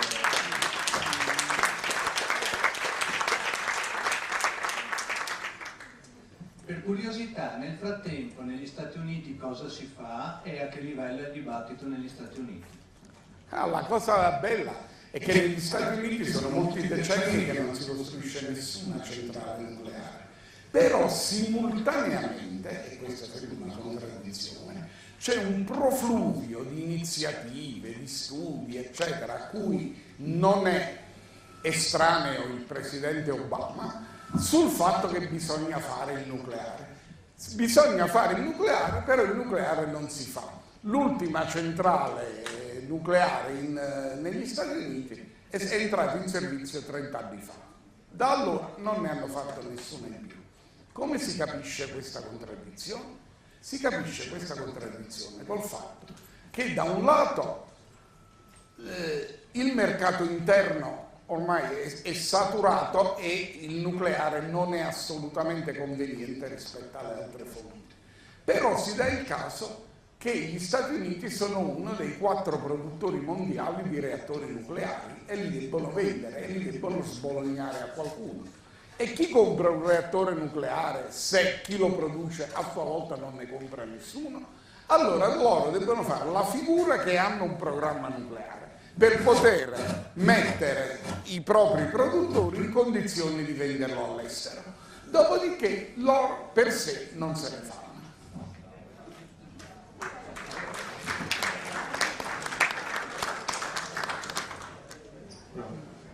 Volevo dare una buona notizia, il professore ha già fabbricato un aerospia americano provato sul Pacifico solare che col sole accumula idrogeno e continua a volare di notte a idrogeno. Esatto, e continua a volare in continuazione. E quindi è quello che vi dicevo all'inizio, cioè, vuol dire che è realizzabile questa possibilità. Esatto. È la tecnologia ibrida questa qui, per cui una fonte di energia è usata per accumulare le riserve che attivano una seconda fonte quando la prima non è più utilizzata.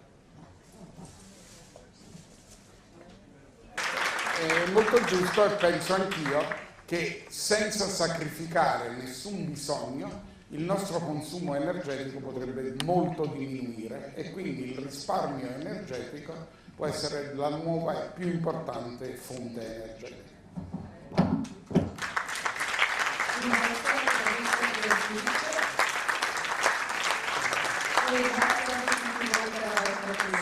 Grazie.